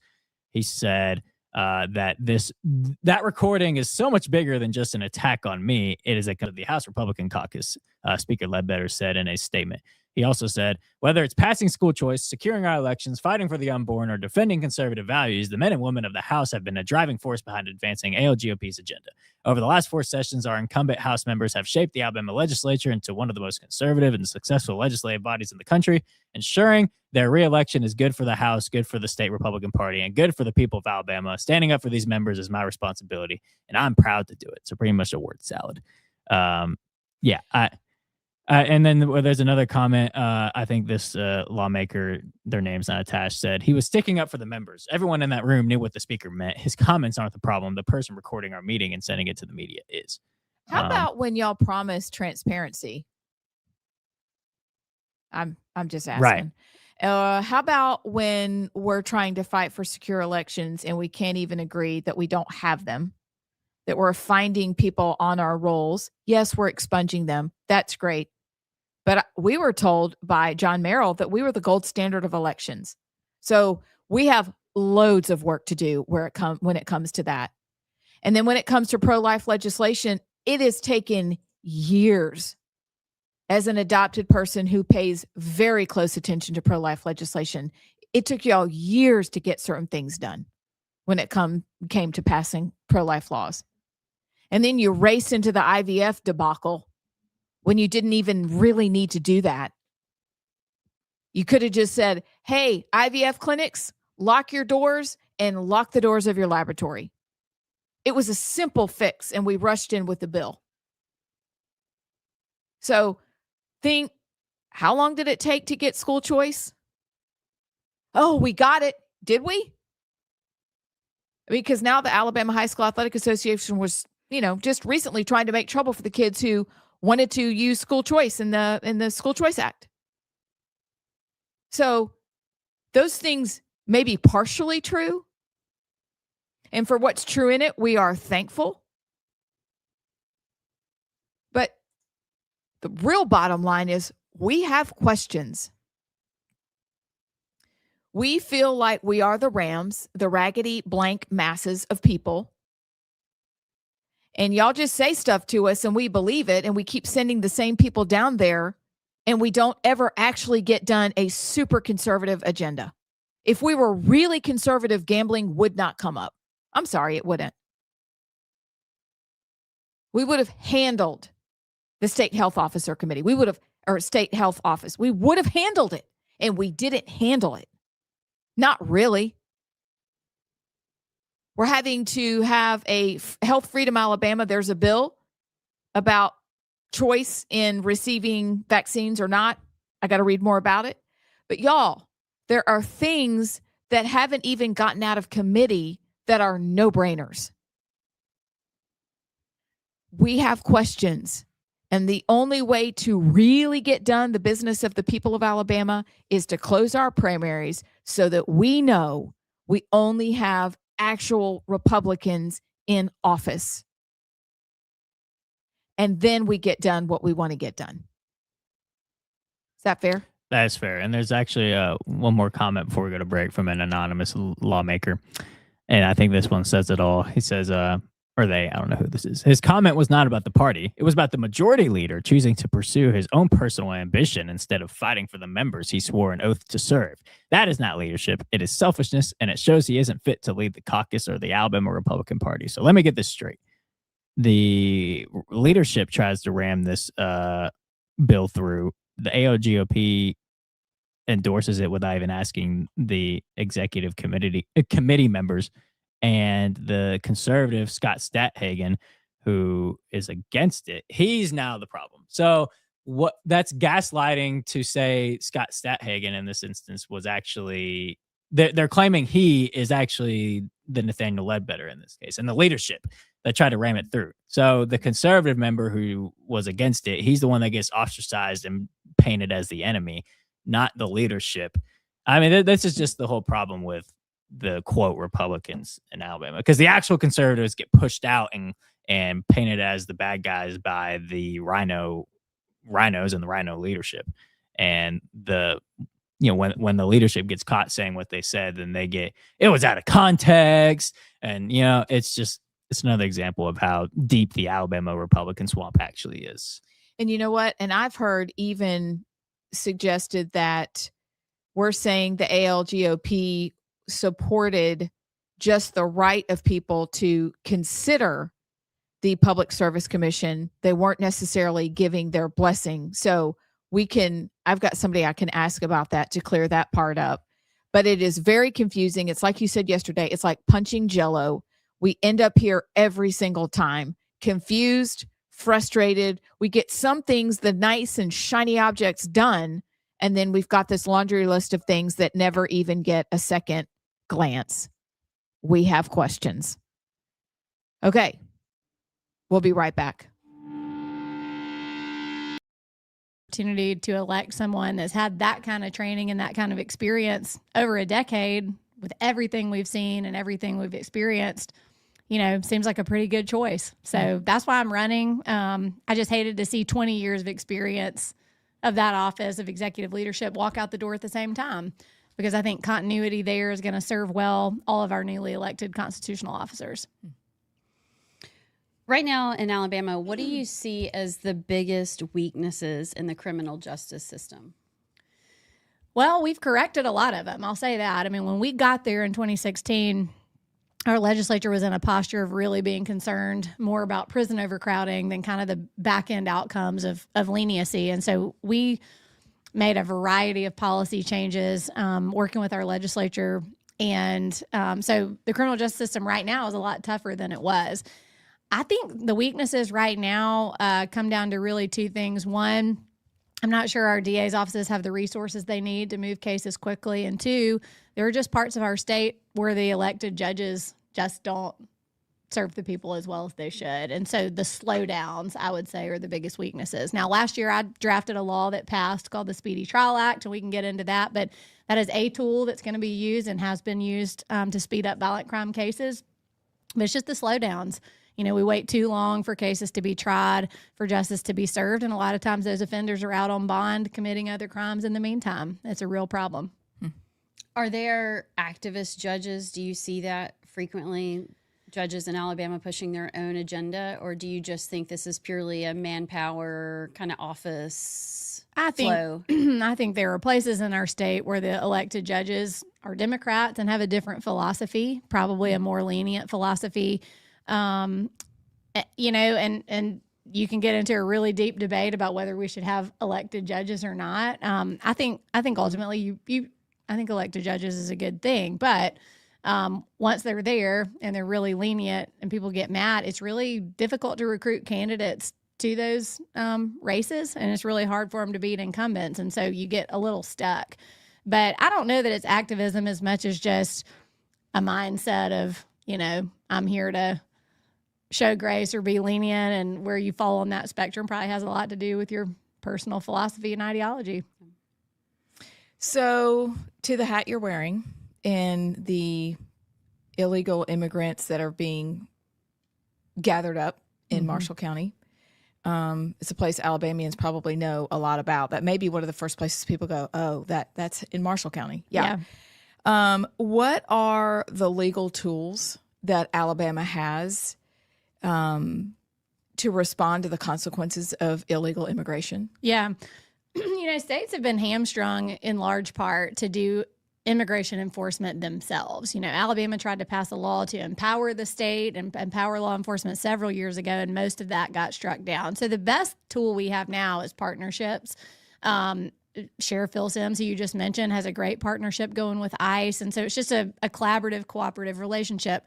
I think the unique role that the AG's office plays is the national litigation that we take part in. I mean, of course, we're going to be facilitating law enforcement relationships. We even have a federal law enforcement liaison to make sure we're all staying on the same page. But, the president has had a very difficult time getting his immigration plans and executive orders and all that into action because the blue states come rushing into court. And so one of the most important things we've done is to back him up and to say the states are harmed when the federal government doesn't do X, Y, and Z appropriately. And that's why we support the president. He has every right to do this, whether it was the travel ban from a few years back or the Remain in Mexico policy or the parole for immigrants. We have supported the Trump administration or fought the Biden administration in all of those spaces, which is something only the AG's office can do. What are the non-negotiables for election integrity in Alabama, and as far as what the Attorney General can control? Yeah. We obviously support all legislation that strengthens our elections. When we are inevitably sued, we defend those laws, I mean, to the furthest extent we can, and we've been very successful. When it comes to election fraud that takes place now, our office hasn't been referred, voluminous cases of election fraud, but there are places where you start looking at the number of people who voted, the number of absentee votes, and then the population there, and you kind of start to wonder. And so we've got tools to deal with voter fraud. It is a crime in Alabama, and, we investigate anything that's forwarded to us. So, talking about elections, what safeguards do you see that need to be implemented or reinforced when it comes to elections? Yeah, I think my view on kind of the safety and security of our elections is that we do it pretty well. But I do think that Joe Lovern has a bill this session to deal with election audits and that kind of thing. I think you can always be improving. You can never be too careful. Welcome back to Rightside Radio. I am Amy Beth Shaver with JP, and we're getting ready for a dear friend who's coming on at 4:00. I'll introduce you to her in a moment. But we have a couple of news stories from around the country, and I'm sorry, some of these are just weird. One of them is tragic. But did you see in the New York Post? Yes, I look at the New York Post about the congressional aide who fatally set herself on fire. Did you see that story? I did not know. So there's a text, and it's a Tony Gonzalez aide who fatally set herself on fire. This is awful. How did she do that? I'm looking. But she said, somebody named Regina said, well, this is her. I had an affair with our boss and I'm fine. You'll be fine. Somebody said back to her, I know I'll be fine. I'm not afraid of that. The problem is she killed herself over this. Oh, I see. So it wasn't an accident. Set herself on fire. That's terrible. Isn't that awful? That is awful. I'm sorry. I know it's outrageous, and I know it's the New York Post, but I saw that this morning, and I thought we need to discuss that. Or an actor, Jamie Kennedy. Do you know who that is? I don't. This is funny. We haven't even talked about this yet, but Jamie Kennedy tears into anti-ICE celebrities who preach from glitzy Hollywood red carpets, saying what we all want to say. Stop it. You all have security guards. Yes, sure. Wait, what are you saying? You guys, like, what? It doesn't make any sense. Did you see, unfortunately, Dave Chappelle went to the memorial of Preddy, the protester who died? Did he really? It's a very rare Dave Chappelle L. Dave Chappelle is normally pretty based, and it's he was not on this issue, unfortunately. Dave Chappelle. He is still a celebrity. He does still live in his own reality, I guess. But gosh, we didn't even get to this story from, is it the Federalist? Maybe we'll talk about it at 4:30. But affluent white females are living in a made-up world. That's a fun topic. And you know what we're going to talk about after our guest? Hillary Clinton on the white men. And we're going to have our own hot flash news. Ta-da! Don't go anywhere. We'll be right back. Y'all have heard us talk about Inspire Advisors, how Paul Breyer and his team at Inspire Advisors will help you grow your investment portfolio while also screening out companies that don't stand for conservative Christian principles. Paul and his team are experts on what they call biblically responsible investing. And for a limited time, they're hosting a free class that you can register for. Check out the class and register for free at moneypatternwealth.com. It's godly, it's conservative, and it's financial freedom. Again, go to Inspire Advisors at moneypatternwealth.com. Check them out and tell them you heard about them at Rightside Radio. Again, there are only a few hot spots in our state. Some of them are in the Black Belt where the numbers just don't seem right. But I mean, the non-negotiables are, we We don't do ballot harvesting. That's illegal here. We have voter ID. I mean, that's a total non-negotiable. And we have clean voter rolls, which I think we've made a big effort to do. The federal government sued us under Biden when Secretary of State tried to clean up our voter rolls. We fought that. So there are limitations on, how you accomplish these things. But I think it's something you've always got to be striving to improve. What do you think the Attorney General's role is in ensuring that our state government itself, the agencies and departments, are serving the people well? And how would you approach that part of the job?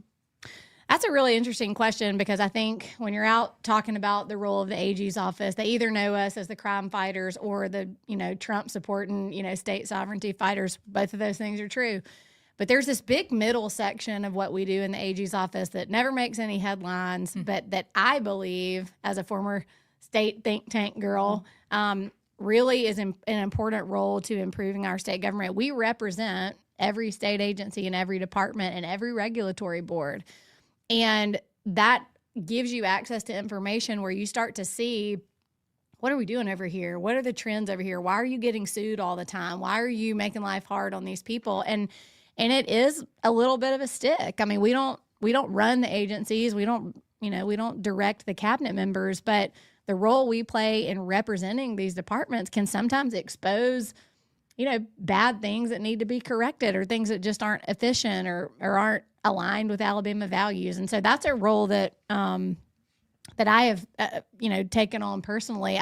All of the agency councils report through me. And so we try to have a really good system to make sure that we're doing our part to keep our government honest.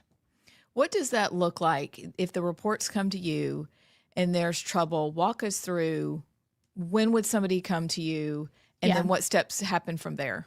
Yeah, so any legal document that's filed in court on behalf of the state of Alabama has Steve Marshall's name on it. But those people aren't all under our roof. They're housed in different agencies. And so obviously we want it to be a collaborative relationship. I mean, we try to all, work together and work on the same team. And when I see filings or complaints or suggestions to hire outside counsel, when those things come across my desk, I mean, my first reaction is not to be hostile towards it.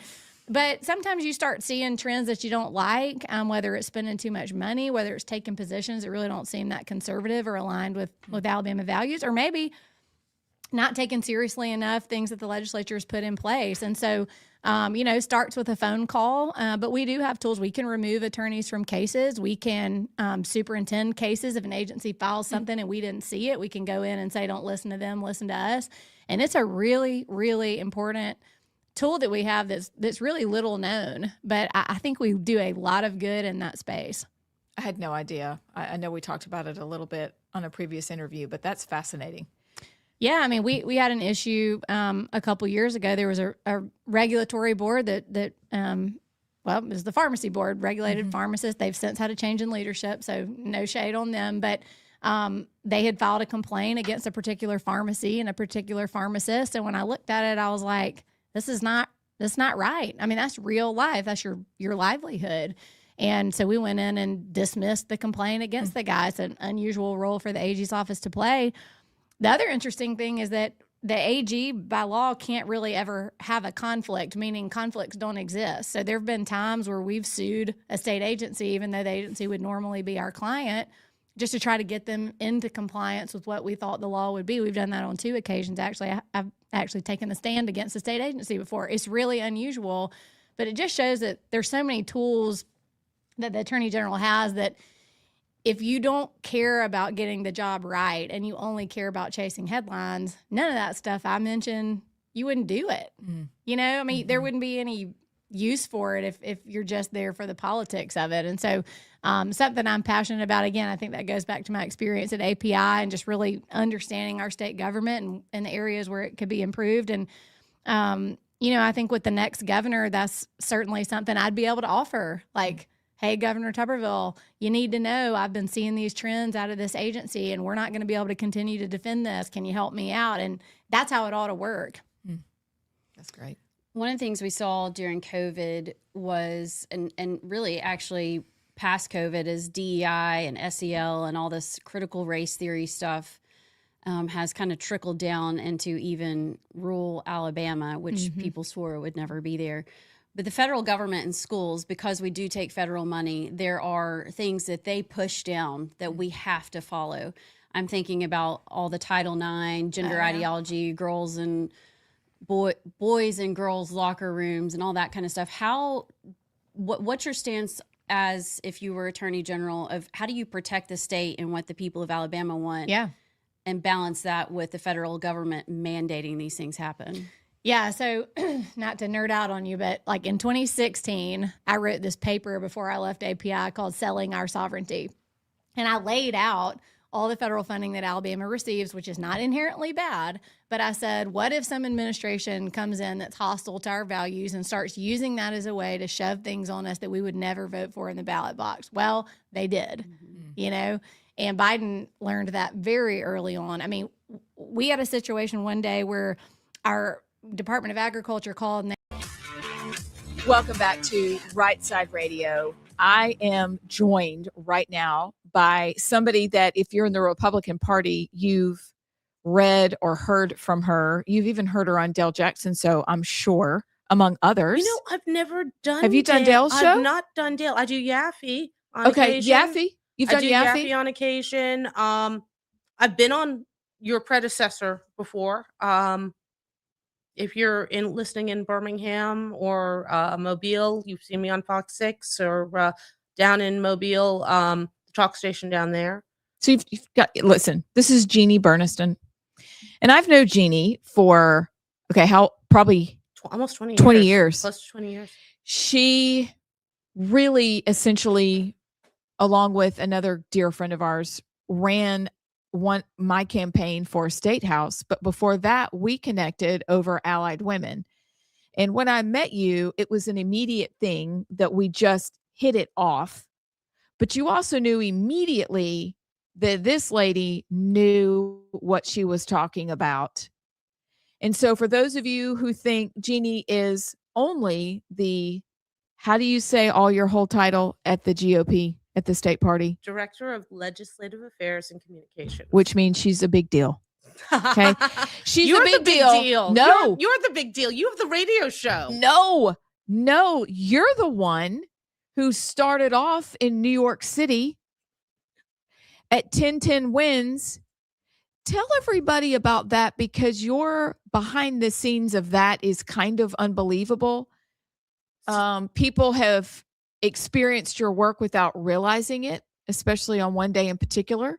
But just, tiptoe us back into your background. Okay, so for those of you who have never been to New York, 1010 Wins is New York's premier all-news radio station. Actually, it's only now. The other one has since gone silent. I think they're running least time programming now. But if you wanted your news in New York, everybody turns on their radio to 1010 Wins. It was the predecessor to CNN. As a matter of fact, Ted Turner modeled CNN on 1010 Wins. If you've ever seen the old show, and I'm dating myself here, News Radio. Yes. They came into the newsroom and followed us around to get the feel and how they were going to script things and how things actually worked. But the incident that Amy Beth is referring to, I was a senior producer at 1010 Wins on 9/11.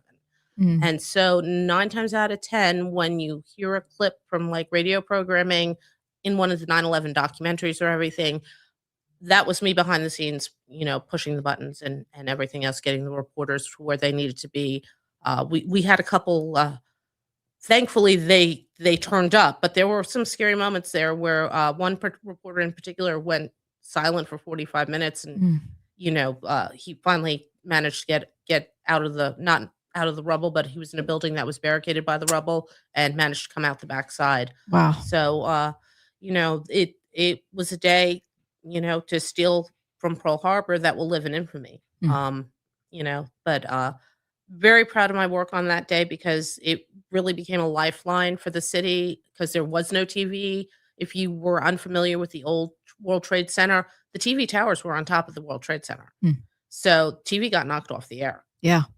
The only way you were getting your news was radio. There really was no internet. We didn't have smartphones or all that sort of stuff. Right. So, but covered a lot of breaking news stories across the board, from plane crashes to 9/11 to St. Patrick's Day parades, which are a really big deal and coming up soon in New York City, the New York Marathon. So, just a very interesting career. And shortly after 9/11, my then husband, he and I spoke, and he's like, I really don't feel comfortable living in New York City and raising our kids here. He's like, I just feel like we're in a bullseye. So, he fortunately, and he's a radio guy also, got a job at one of your competitors, and is the news director down here. Yeah.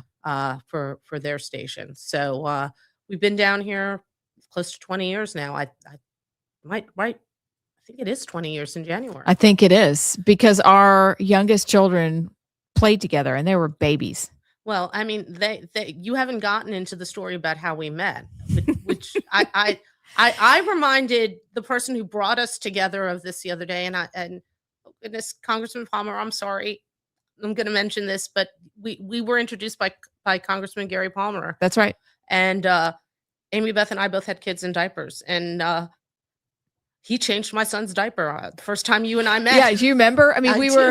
were we in a small room, or were we in that big room the first time? I can't remember, but maybe it was a small room first, because Yeah, because it was API's old headquarters. it was APS old headquarters. They were kind of in Mountain Brook, just off of 280 at the time. And we met, and we were so relieved that we both had kids, because I don't even know why, but we both had them with us. Yeah. And we appreciated being able to have them with us when we didn't have help or whatever. But it was a great experience to work with Allied Women and to get to know you, and to work with a group that wanted to recruit, train, and elect new people for office. Yeah, and what was really more phenomenal was that Congressman Palmer recognized female power. He recognized that if you want to get something done, go to us, go to women. You want it done right. And he said to us, hey, you guys need to organize the housewives, get them to get involved, get them to get plugged in. Yep. And it was really visionary at that point. And we wound up helping flip the Senate, because I think we focused mostly on the Senate races when we did that. And, Yes. and we wound up flipping the Senate. I will never forget the first time he said there's a lot of potential in that carpool line right there. Yeah, that's Do you exactly right. remember Yes, that? I remember that. And he was so spot on. Because you're sitting there and you're at home and you're enjoying your children, but we all come into having children from different backgrounds and different work backgrounds to be with your kids, but those desires don't go away. And it was the perfect medium for us to get together, do the work, also take care of our families, but really understand what it takes to get people to run for office, what happens when people come together and decide we want to make a change. And I mean, we did. Yeah, totally. But you're right. He was a visionary, and that was a big, big deal. People still to this day ask about Allied Women. I think I still have, because and back then Facebook was brand new. I Yep. mean, it was brand spanking new. And I think I still have the page in my attached to my personal account. And we had like a ton of followers. We did. Like, it was ridiculous, because do you remember that wonderful event we had with Carol Swain? Yes. With Justice Clarence Thomas' wife, Ginny Thomas. And then the Acorn videos had just broken. Right. And we got Hannah To who come and was speak. James O'Keefe's partner in crime, so to speak, in exposing the Acorn fraud. Do you know that I until recently failed to appreciate that was James O'Keefe, and that Hannah was in Birmingham was it the Hyatt or the Hilton right off of 280? Yeah, the one right here off of Yeah. 280. I mean, By Grandview. this was right at the beginning of all of that happening. We were a part of that. No, Just totally. maybe on the edges of it, but like, she was here speaking, talking about, I mean, gosh, it was incredible. It was incredible. And we had so many women from different walks of life, background, you name it. I mean, kids, no kids, retired, working professional. It was everybody, and it was all hands on deck. I think we we coined it Amy Beth's kitchen cabinet because we all used to sit around your kitchen table. Oh, you remember that? Yeah. It was really good times, but you forget about that because life gets busy and you forget that that's the way relationships are made. And you forget that we all just want a part to play. Just tell us where we need to go and what we need to do, and we'll do it. And you know something, you're making an impact because what we have today, we're leaving to our kids and grandkids. Mm. And, you know, we're supposed to leave it in good condition. We're supposed to be good stewards. Isn't that what's in the Bible? Yes. Yeah, So- you're right. And it is our responsibility to be involved. Yes. You know, so often today we talk a lot about on the show, don't we, JP, that, you know, there are people that are like, Christians shouldn't be involved in politics. That's ludicrous. We live in our communities and they are made better because of what we do or do not do. And the idea that we should just be hands off is really selfish. I mean, really, No. that Totally. we just get the benefits of a community, but we don't want to do anything to contribute to it.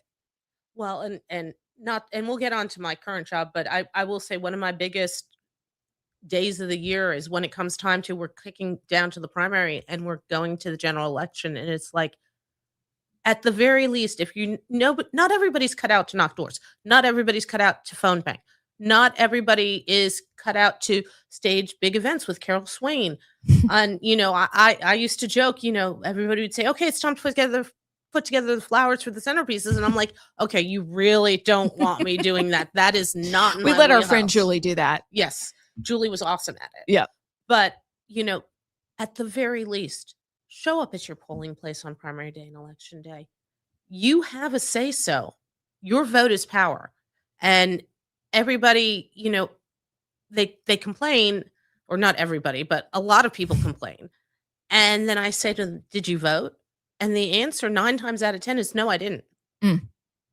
So please just go to the ballot box. It's for the future. It's not just about the present.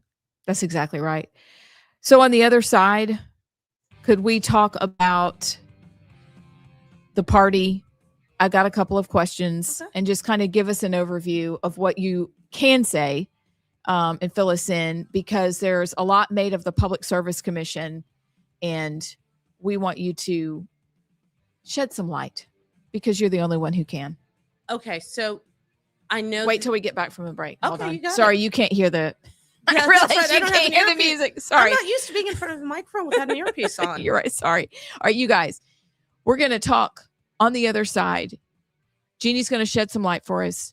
Don't go anywhere. We'll be right back. We're going to lose our free school lunch program if we don't do this gender language stuff in all of our documents. And I was like, whoa. It was the oh my gosh. bathrooms. You Yeah. had to have, yeah. They threatened it through our WIC program, Women, Infant, and Children's, you know, supplemental nutrition program. They wanted that to be genderless. School lunches, you know, and then needless to say, public schools generally. So there's 2 ways you have to approach those things. On the one hand, you're running into federal court and you're suing and you're trying to get it stopped. And we do that and we do it well. But the backside of that is somebody's got to be communicating with state agencies to say, look, we can't let you violate state law, but we also know your federal funding is at risk. Let's work through this and navigate this together. And that's a big part of the role I played. It's like, we're over here litigating, and yes, we want to win. But I mean, you know, I was writing legal memos all the time, trying to give these agency heads and their general counsels advice on, you know, not forfeiting the money, because I mean, the program is partially paid for by the federal government, but here's how you can maneuver, here's how you can navigate it, and then sort of policing to make sure that the stuff wasn't being pushed through anyway. Again, that's kind of the inside baseball part of it, but there's a lot of aspects to this stuff. You don't just file the lawsuit. There's a lot of work to do within state government, and goodness knows during COVID, I mean, I was putting out memos once a day saying, you can't do this, you can't do this. You've got to adhere to state law, and we will try to help you work through the threats coming from the federal government. So is that what it means then, where sometimes people see the Attorney General's office as that last line of defense? Yeah, I mean, I think the Attorney General got that tagline as the Republican AGs, not all of them. Some of them aren't a good line of defense at all nationally if they're Democrats, but they got that because it was during Obamacare. If you remember, the state sovereignty was really threatened over a provision of Obamacare that was going to like force states to do Medicaid expansion and some other things. And for once, the United States Supreme Court said, okay, states are independent and separate sovereigns. Like, we've got to acknowledge that.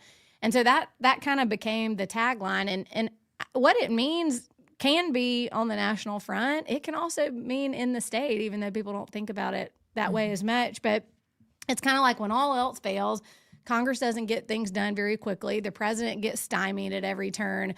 Who do you look to that can be it's and quickly rush in, to either promote something or defend something? And it really is the AGs usually working together, and it's pretty effective. What do you think is the most significant legal threat facing Alabama in the years to come? Not to beat a dead horse, but it's just a reclaiming of our state sovereignty. We really haven't made much progress. We've won some cases, so you solve the immediate issue, but large scale, have you heard Congress having a debate lately about how to return power to the states? We are going to keep having the same problems over and over and over again every time there's a Democrat in the White House. Every time. Because they look at Alabama as a deep red state, but it's a poor state that's heavily reliant on federal funding for federal programs, and they're going to jerk us around every time. That is the biggest threat, because every other thing that we work on, every girl sport, every, DEI, all that stuff, COVID vaccine mandates, all of that is pushed through because of a lack of state control. And so that's the biggest threat we have. It's the biggest thing that we need to beat back. So what does success look like for a conservative attorney general?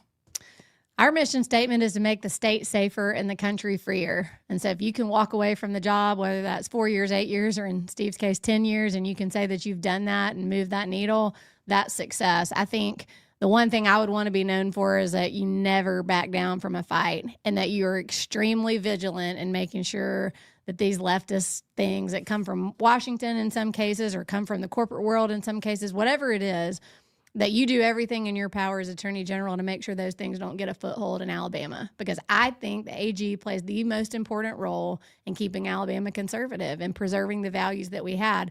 And if we'd been lazy over the last 8 or 10 years in the way that we did business, Alabama would look really different.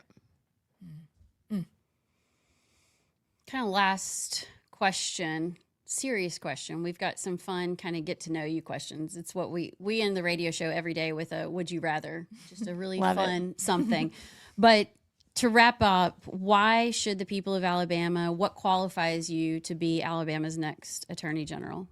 I think anytime you have an opportunity to vote for someone that has a track record, that's a pretty safe bet, because I have a track record. I have a 20-year track record. You can go back and read my op-eds from API on pretty much any conservative topic out there. And then I have a body of work over 10 years. And so when I go out and talk to the people of Alabama and say, vote for me, I'm not promising them something that I want to do or, hope to do. I'm saying vote for me because of what I've done. You can trust me to fight the correct fights. You can trust me to handle myself well, to build the relationships I need to, take on the fights that need to be taken on, and to do them to the degree necessary. Welcome back to Rightside Radio. I am Amy Beth Shaver with JP, and sitting with one of my dearest friends, Jeannie Berniston, who is a big deal at the Alabama GOP. And she does all the things. It's true. This is why I had you tell people who don't know, because she doesn't talk about it, which makes her wonderful. We need more people who don't go around banging their own drum. And she doesn't. She's just great at her job. But it's because she's great at all her jobs. So, and also has great kids and a great husband. Oh, and all I right. have great boots that Amy Beth picked out. Do you remember you picked these out? I did. You I bought picked these- out for look, I found some like that, and I'm so impressed you still have those, because I want mine back. I wore mine out, and I didn't the shoe shop that was across the street that could resell them. Yes. Gone. Oh, They're gone. No. Anyway, we to go the way back. Yes, to the guys in the audience, I'm sorry. We go way back. But all right. girls and shoes. We got to talk about it. Okay. So would you be able to shed light for us? Because we're hearing of all the things going on down at the State House, but really what we want to know, what people have asked us about, is the Public Service Commission and the ALGOP's position on all of that? So the state party actually has no position on the Public Service Commission because the state executive committee, who y'all elect, by the way, Yeah. has not taken a position on it. They've not voted. There's no resolution, nothing.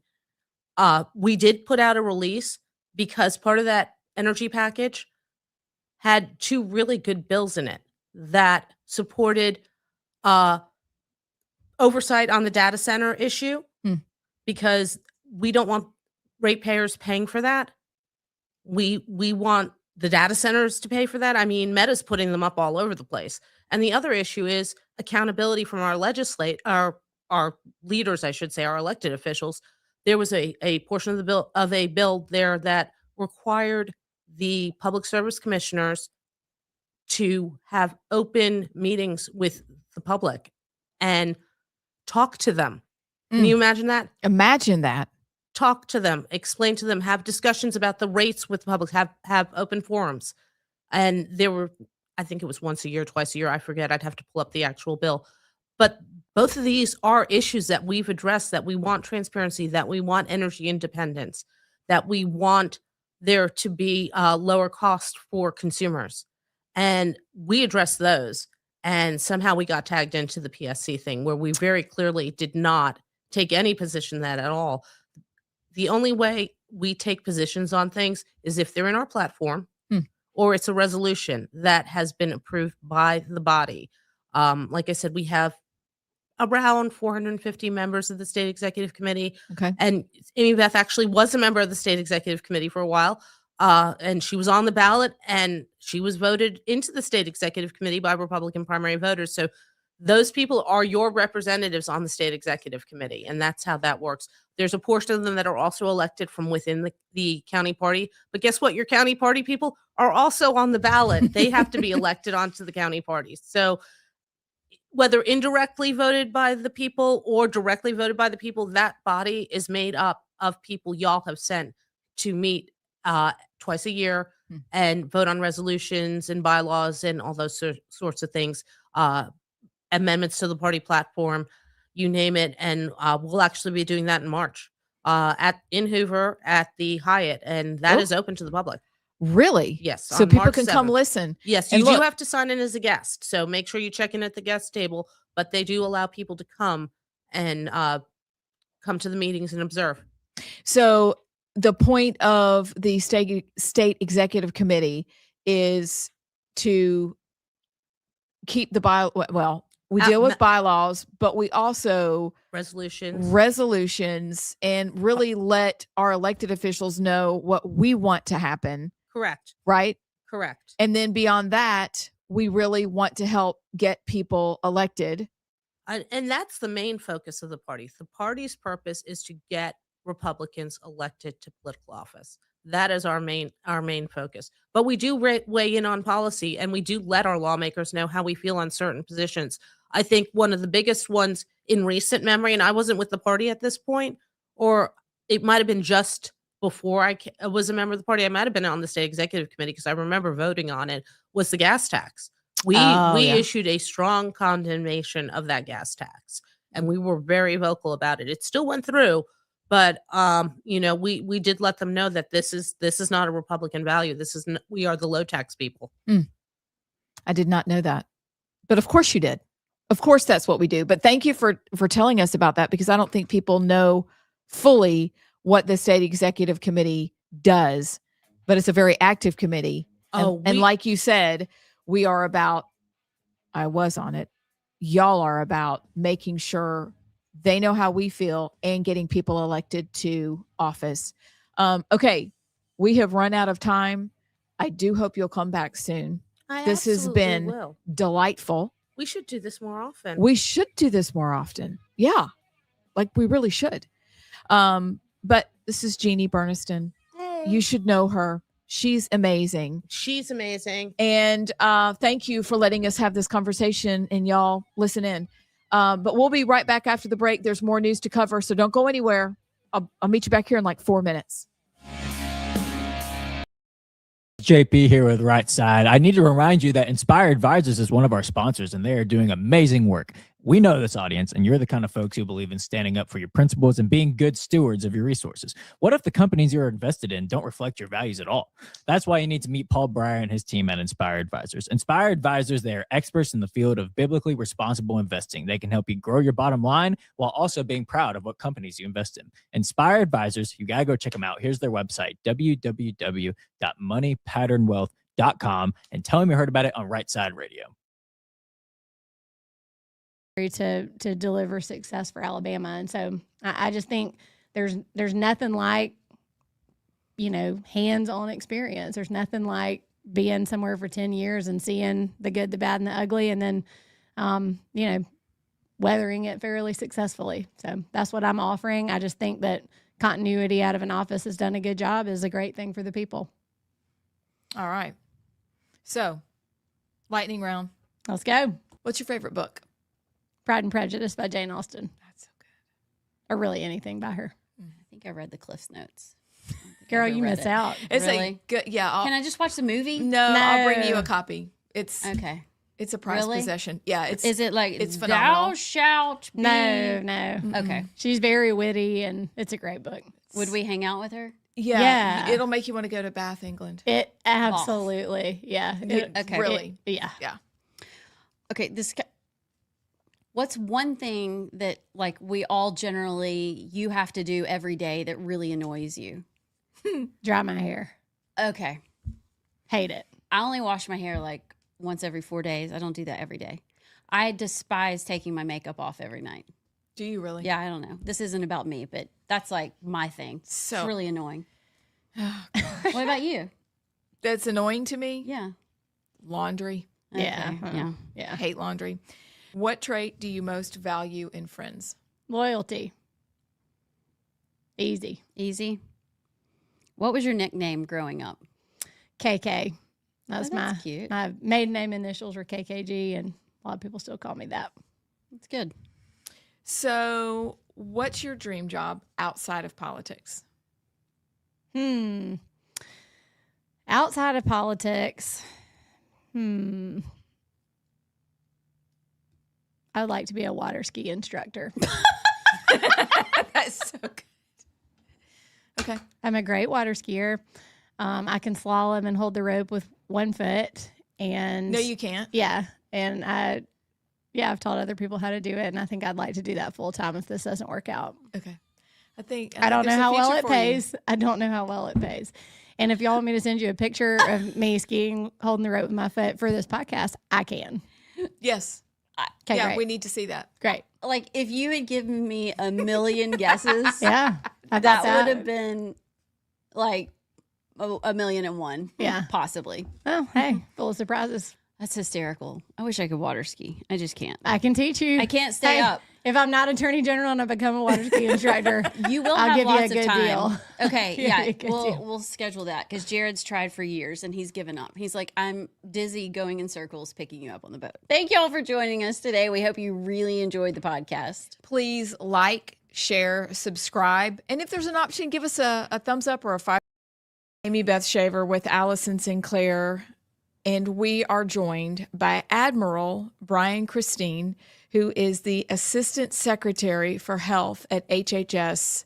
And it is a thrill and it is an honor, sir, to have you here. Thank you. Oh, it's a privilege to be here. It is so fun to have come back home to Sweet Home, Alabama, to come see my family and to do this, to work with y'all, to do this podcast, to help get the messaging out that we need to so the American people know the good things that we're doing in Washington, the good things that Secretary Kennedy and President Trump are doing. And so as we start off, I have to give a shout out, obviously, to our president and to Secretary Kennedy, because they are working so hard to make this country healthier than she's ever been, to make Americans stronger than we've ever been, to make America great again. So thanks for the opportunity.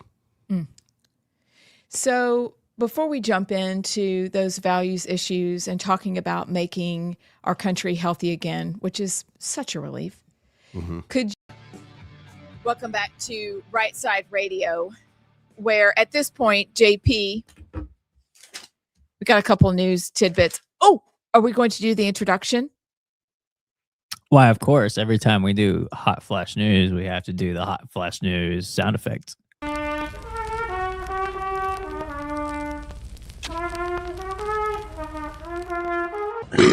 Excuse me. So it's that time. Alice is not. This is Allison's segment, but she's not here. But we're gonna do our own version of Hot Flash now. That's exactly right. JP, you know what? I'm going to let you go first.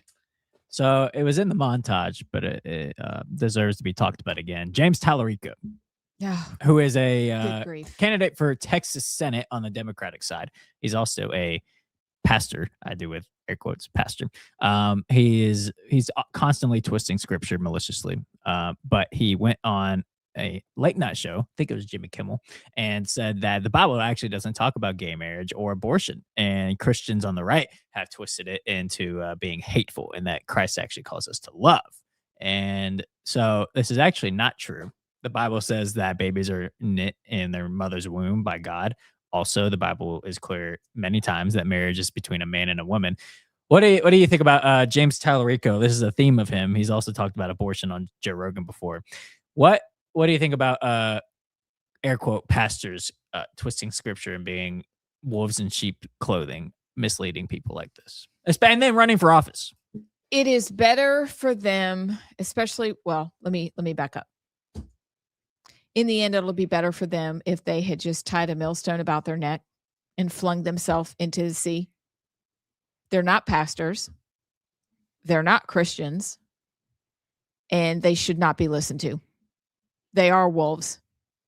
And yet they continue to dupe people into believing it because it fits their delusion. And so he's the perfect choice. If that's your delusion and you want to pretend like the Lord didn't say anything about those things, then go on. What a strong race on the Democratic side for that seat. It's Jasmine Crockett and him are the main contenders. Bless. And I want the Top Flash News. That's a good story. That's a good one. Thank you. Okay. Did you see TJ's Law? I did. What do you think, ladies and gentlemen? TJ's Law is moving forward, and it is, what they hope to do, if it passes, is that parents would be notified if their teenage children get tickets/citations. I think this is probably a good idea. My kids told me when they got tickets. But you also know they get tickets because in the end, your insurance rates are going to go up, which means their insurance rates are going to go up.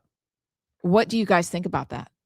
JP, thoughts? Okay, so what is the backstory with TJ and caused this? Now because my computer is not open, it's in Yellowhammer. It's okay. Please hold. Do you have the story? I can go and grab it. Hold on. I'm grabbing it also.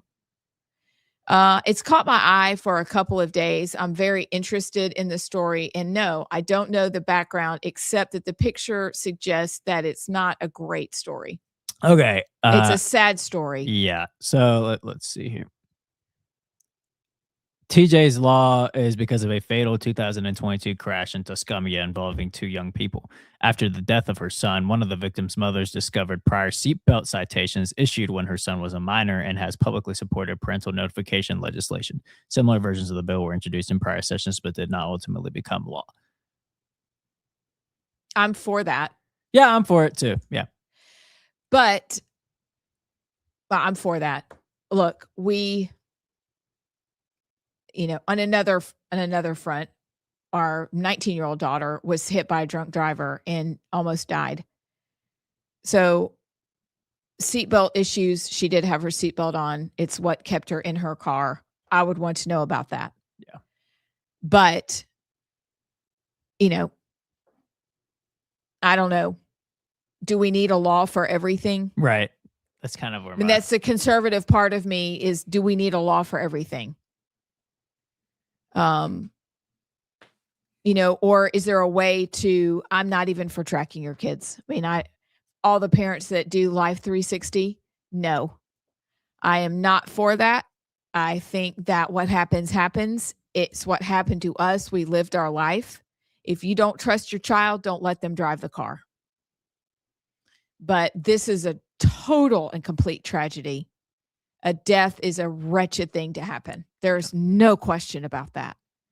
But does there need to be a law? I'm not sure. I don't know. Yeah. I concur. Very sorry for that sweet mom on the loss of her son. What do you have? All right. Well, this was also in the montage. This was Hillary Clinton talking about how white men are trying to change America. Oh, let me actually specify a little clearer. White men of a certain persuasion and a different religion trying to take America backwards into something that it shouldn't be, and it's hateful and that sort of thing. The demonization of specifically white men, white Christian men in America has been dare I say, the beginning of the downward spiral in American culture, because when you demonize white Christian men, who, by the way, built America. So if Hillary Clinton wants to reap the rewards of what white Christian men did to have her to be in positions of power like she was, then maybe she should do a history lesson of herself of, I don't know, George Washington, Thomas Jefferson, John Adams, all those, those guys. Those founding guys. fathers. Yeah. But also the demonization of white Christian men, ostracizing them from society and making them feel bad for being white and Christian, leads to chaos. And because strong men are left out of society and are constantly being told that they're toxically masculine and that they're dangerous and hateful, and all it does is give way to evil and to things like abortion, out of control feminism, and just awful LGBTQ on the rise, and kids being their gender being mutilated through surgery. So it's a spiral that starts with saying that white Christian men are evil and bad and that they're trying to take America backwards. It's not even true. But it's just usual rhetoric from the left. You're not wrong. Ditto. Guys. Yeah. Yes. Yeah. Got to bring that back. On the 5-year passing of Rush Limbaugh was yesterday. It was. Man. What a man. I know he's enjoying his heavenly reward. So yeah, ditto. Well said. Thank you. All right. So I've got a story that maybe y'all had seen. Grieving parents demand changes after 26-year-old son euthanized under controversial law. Have you heard about this story? I think you sent it to me. The grieving parents of a 26-year-old man are speaking out against Canada's medical assistance in dying, MAID laws, arguing the system failed to protect their vulnerable son from being euthanized despite a history of mental illness. Keanu Vafalian was euthanized on December 30th, 2025. Do you realize those words came out of my mouth? No. In British Columbia. His family says he was diagnosed with type 1 diabetes at age 4 and began struggling with mental health after a car accident at 17. His mother said his depression was often seasonal, and he became obsessed with MAID, the assistance in dying, after losing vision in one eye. He kept emphasizing on how he could never get approved.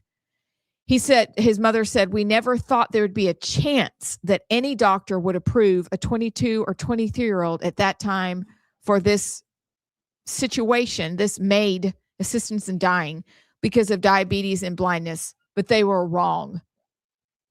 This law was legalized in Canada in 2016, and it allows patients with grievous and irremediable medical conditions to request a lethal drug that is either physician or self-administered to end their lives.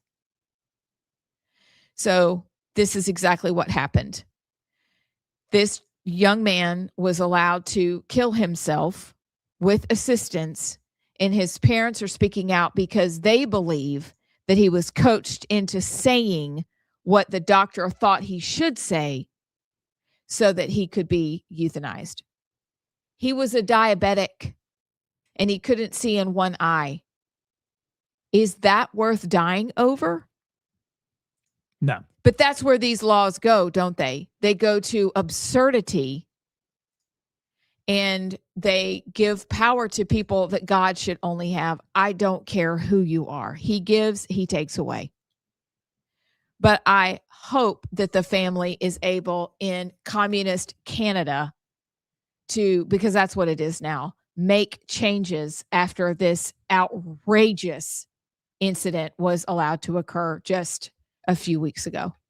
Can you imagine? No, and we talked about it in our podcast with Brian Christine, or he talked about it about one of the issues that they are most aware of and trying to fight because it's so prevalent in like you said, Canada, and we don't want it to become a thing in the United States because it is ultimately playing God, like you said, and that is the root of all sin. Is us trying to play God, but that especially of just government assisted suicide is inconceivable to even think we've gotten to this point. That's right.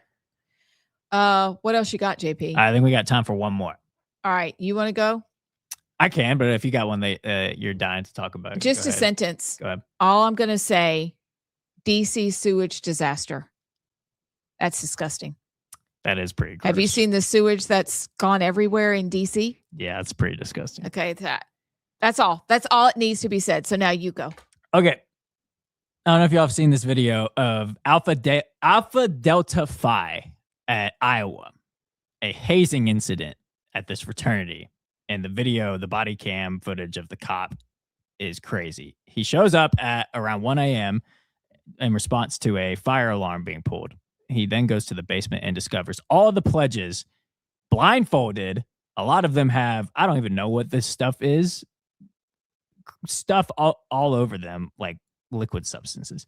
And the floor is disgusting, but the cops come in and they say, take your blindfolds off, get out. And the pledges refuse to move. They do not move a muscle to get out. And it's almost like they know what's going to happen if they get caught listening to the cops or whatever. And the fraternity dudes who were upstairs came down. The cops asked him, hey, call the frat president, I think he said the frat dad. And they were like, none of us have his number. I don't know how to contact him, like playing coy. It's really scary because this I'm a guy, I can say this. I'm a guy who is 23 and has had friends that have been hospitalized, or friends who have brothers who have been hospitalized from frat hazing. I've seen frat hazing with my own eyes. It's scary to the point to where the pledges are so scared to even move that when cops tell them, take your blindfolds off, like we're here to help you, and they refuse to even move. It's crazy. It's crazy to even think about. We just saw the incident of Alabama frat house being suspended for, what was it, 4 years? Yes. Over hazing. And we've seen epidemic of kids dying because of frat hazing. I hate to be that guy, okay, but what are we gonna do to get this crap under control? This is nuts. This is nuts, and I was not in a sorority. I can't appreciate it. My husband was in a fraternity. He still won't tell me about the meetings, but this is ludicrous. Every year we hear stories of kids drinking themselves silly, or young men dying after drunken incidents. No, it's not often, but we hear it throughout the year, especially in the summer going, when school starts back. It's horrifying. What good is being accomplished by all this? I don't understand. Somebody make that make sense to me. What good is being accomplished? If nothing, then that needs to just stop. Don't tell me it's part of a ritual process. I'm sorry. That's stupid. It's a stupid. It's a stupido. I agree. All right. Do you have good questions for us on the other side? Of course. Okay. All right. So don't go anywhere. We're finishing with the exit questions of the day. We'll be right back. Those who may not know you or have heard about you, because you are a legend, a little bit about your background. Sure. As we jump in. Yeah, absolutely. So I was born, my father was in the Army. I was born in what used to be West Germany. Now, if you're old enough like me, you remember that one time there was an East and a West Germany during the Cold War. My father was a tanker. In other words, he was in armor in the Army, tanks. And we had a lot of armor assets deployed along the East-West border during that time. I was born in 1963, really the height of the Cold War. So I was born in West Germany. My father ultimately went Special Forces. In his second tour of Vietnam, he was really severely injured, lost an arm and a leg, got out of the military. We ultimately settled in Augusta, Georgia, had some family there. I went to medical school at Emory in Atlanta, and then I came over to UAB for my residency. And that's how I got to Birmingham. I did my residency in urologic surgery, completed my residency, and then I joined a urology group here in Birmingham. And I practiced with that group for 24, 25 years, really subspecializing in men's health. That was kind of my gig. Then I got the call for the nomination to be the Assistant Secretary for Health from President Trump. Went through the confirmation process. Ultimately, was confirmed by the Senate. I was confirmed into this position last November, and here you are. So now I'm in Washington as the Assistant Secretary for Health. Were you expecting that call? I mean, how does this happen? Yeah, you're just like no, that's a great Brian question. Christine in Birmingham, Alabama, and you get a call that you're the next Rachel Levine. What's her boy name? Richard. Richard Levine. Richard Levine. You're That's Richard. exactly right. Yeah. Yes, I am President Trump upgrade from Richard Levine. We would say there so. you We're go. very grateful Yes, for you. Yeah, exactly. And I really think, listen, I think one of the reasons that President Trump nominated me and that Secretary Kennedy wanted me in the position is because I practiced medicine on the front lines. I was kind of a Main Street doctor. And I think they liked the idea of having someone who really understood medical care and delivery from a Main Street level. Personally, I think also one of the reasons that President Trump wanted me in this position, because there's really not another visual that shows the difference between the horrible Biden administration and the really righteous and good Trump administration, and the fact that you have me in the same position as Levine. I'm a man who wears men's clothing, and that really says all you need to know about the last administration and this administration.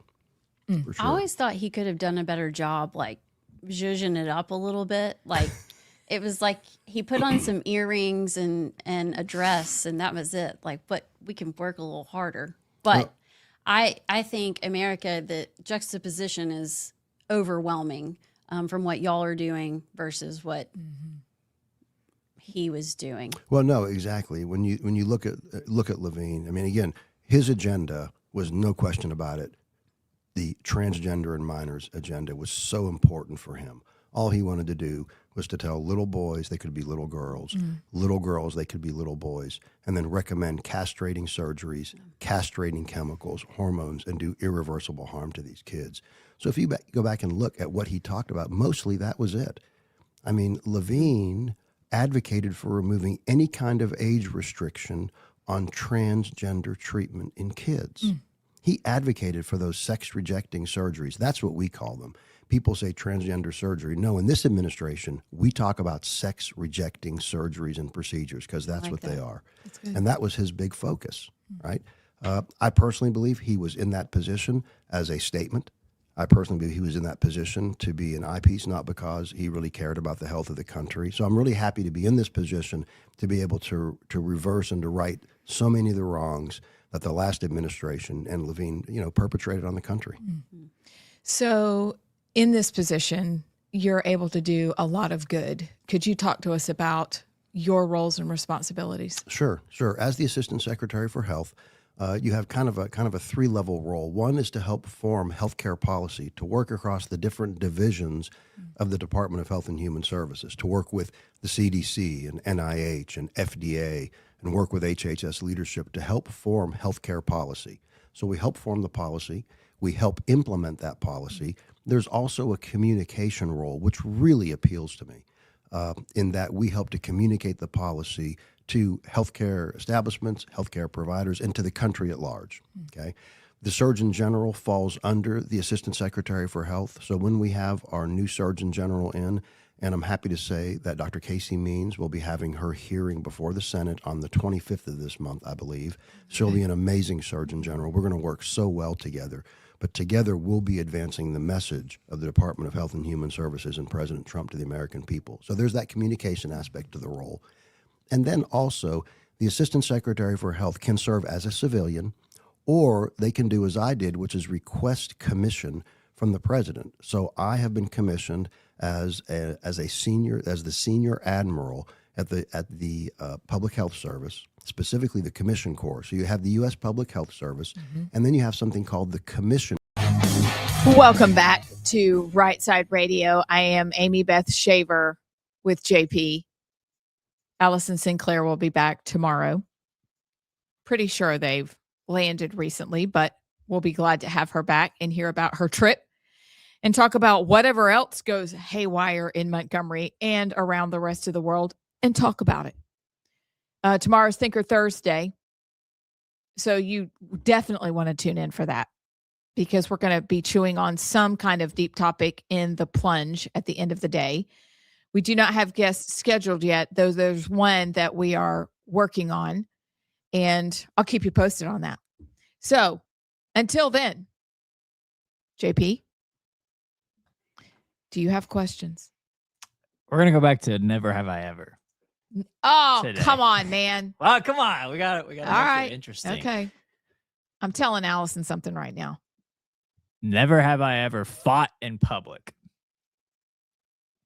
Okay. Have you? Yeah. Yeah, I think I have too.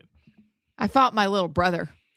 Oh, okay. Okay. Well, no, like. I mean, do you mean like fight, well, I guess, fight, like, fight? Well, I guess that counts. But like, have you ever, as an adult, like gotten into a no yelling argument or a fight in Hold public? on. Give me a minute. No. I have. Yeah. Okay. Let's see. Where's another good one? Never have I ever. Okay, I gotta find a good one. Never have I ever crashed a wedding. Never. Never. That would have been a fun thing to do. Yeah, I've never done that. Never have I ever. Let's see. I gotta find a good one. Some of these are lame. Never have I ever gone 24 hours without showering. Oh yeah. Yeah, me too. Who hasn't? Yeah, that's true. 24 hours. I think That's a better nothing. question's like 48 hours. Yeah, the 48 hour. Yeah. I'll have questions after that. Okay. Never have I ever gotten stopped by airport security. Oh, I've gotten stopped. I've never. Like, you mean TSA? Yeah, I assume so. I mean, yes, absolutely. Especially when we're traveling, I am the one that they're going to flag, or one of my children. That's my dad. Always. My dad always gets flagged. Yeah, my husband sails on through. 2 of my kids, right through. Who are they going to stop? Me. Okay, we're not reading these ones. Never have I ever believed something was haunted. Never. Oh, yes. Poogan's porch in Charleston, South Carolina. They say that the old lady is still there. Perhaps. If my Granny Ram is listening, she listens to the show a lot, so she very well could be, and she knows this.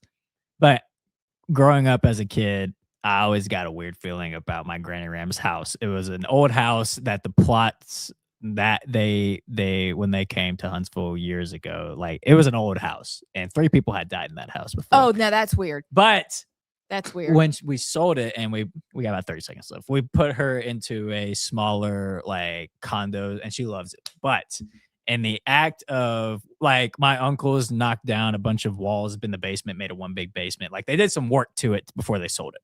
And my uncles told some stories about some stuff when they were alone. And it made me feel so vindicated. I was like, I knew it. I knew that house. You're so much like my son. Was creepy. But it's my uncles that are not woo, like they don't believe in anything. And one of them was like, I had to leave the house. It was so See, I'd be like that because I'm that person. I'm like, it's demonic, but that's not really ever happened to me. So if you get a feeling, I'm trusting that. My Granny Ram was always like, no. And when my uncle said that, I was like, I knew that house was freaking weird. I do miss that house though. Aw. Well, you guys, it's been real and it's been fun. So we'll meet you back here in 21 hours. Until then, be good. See ya.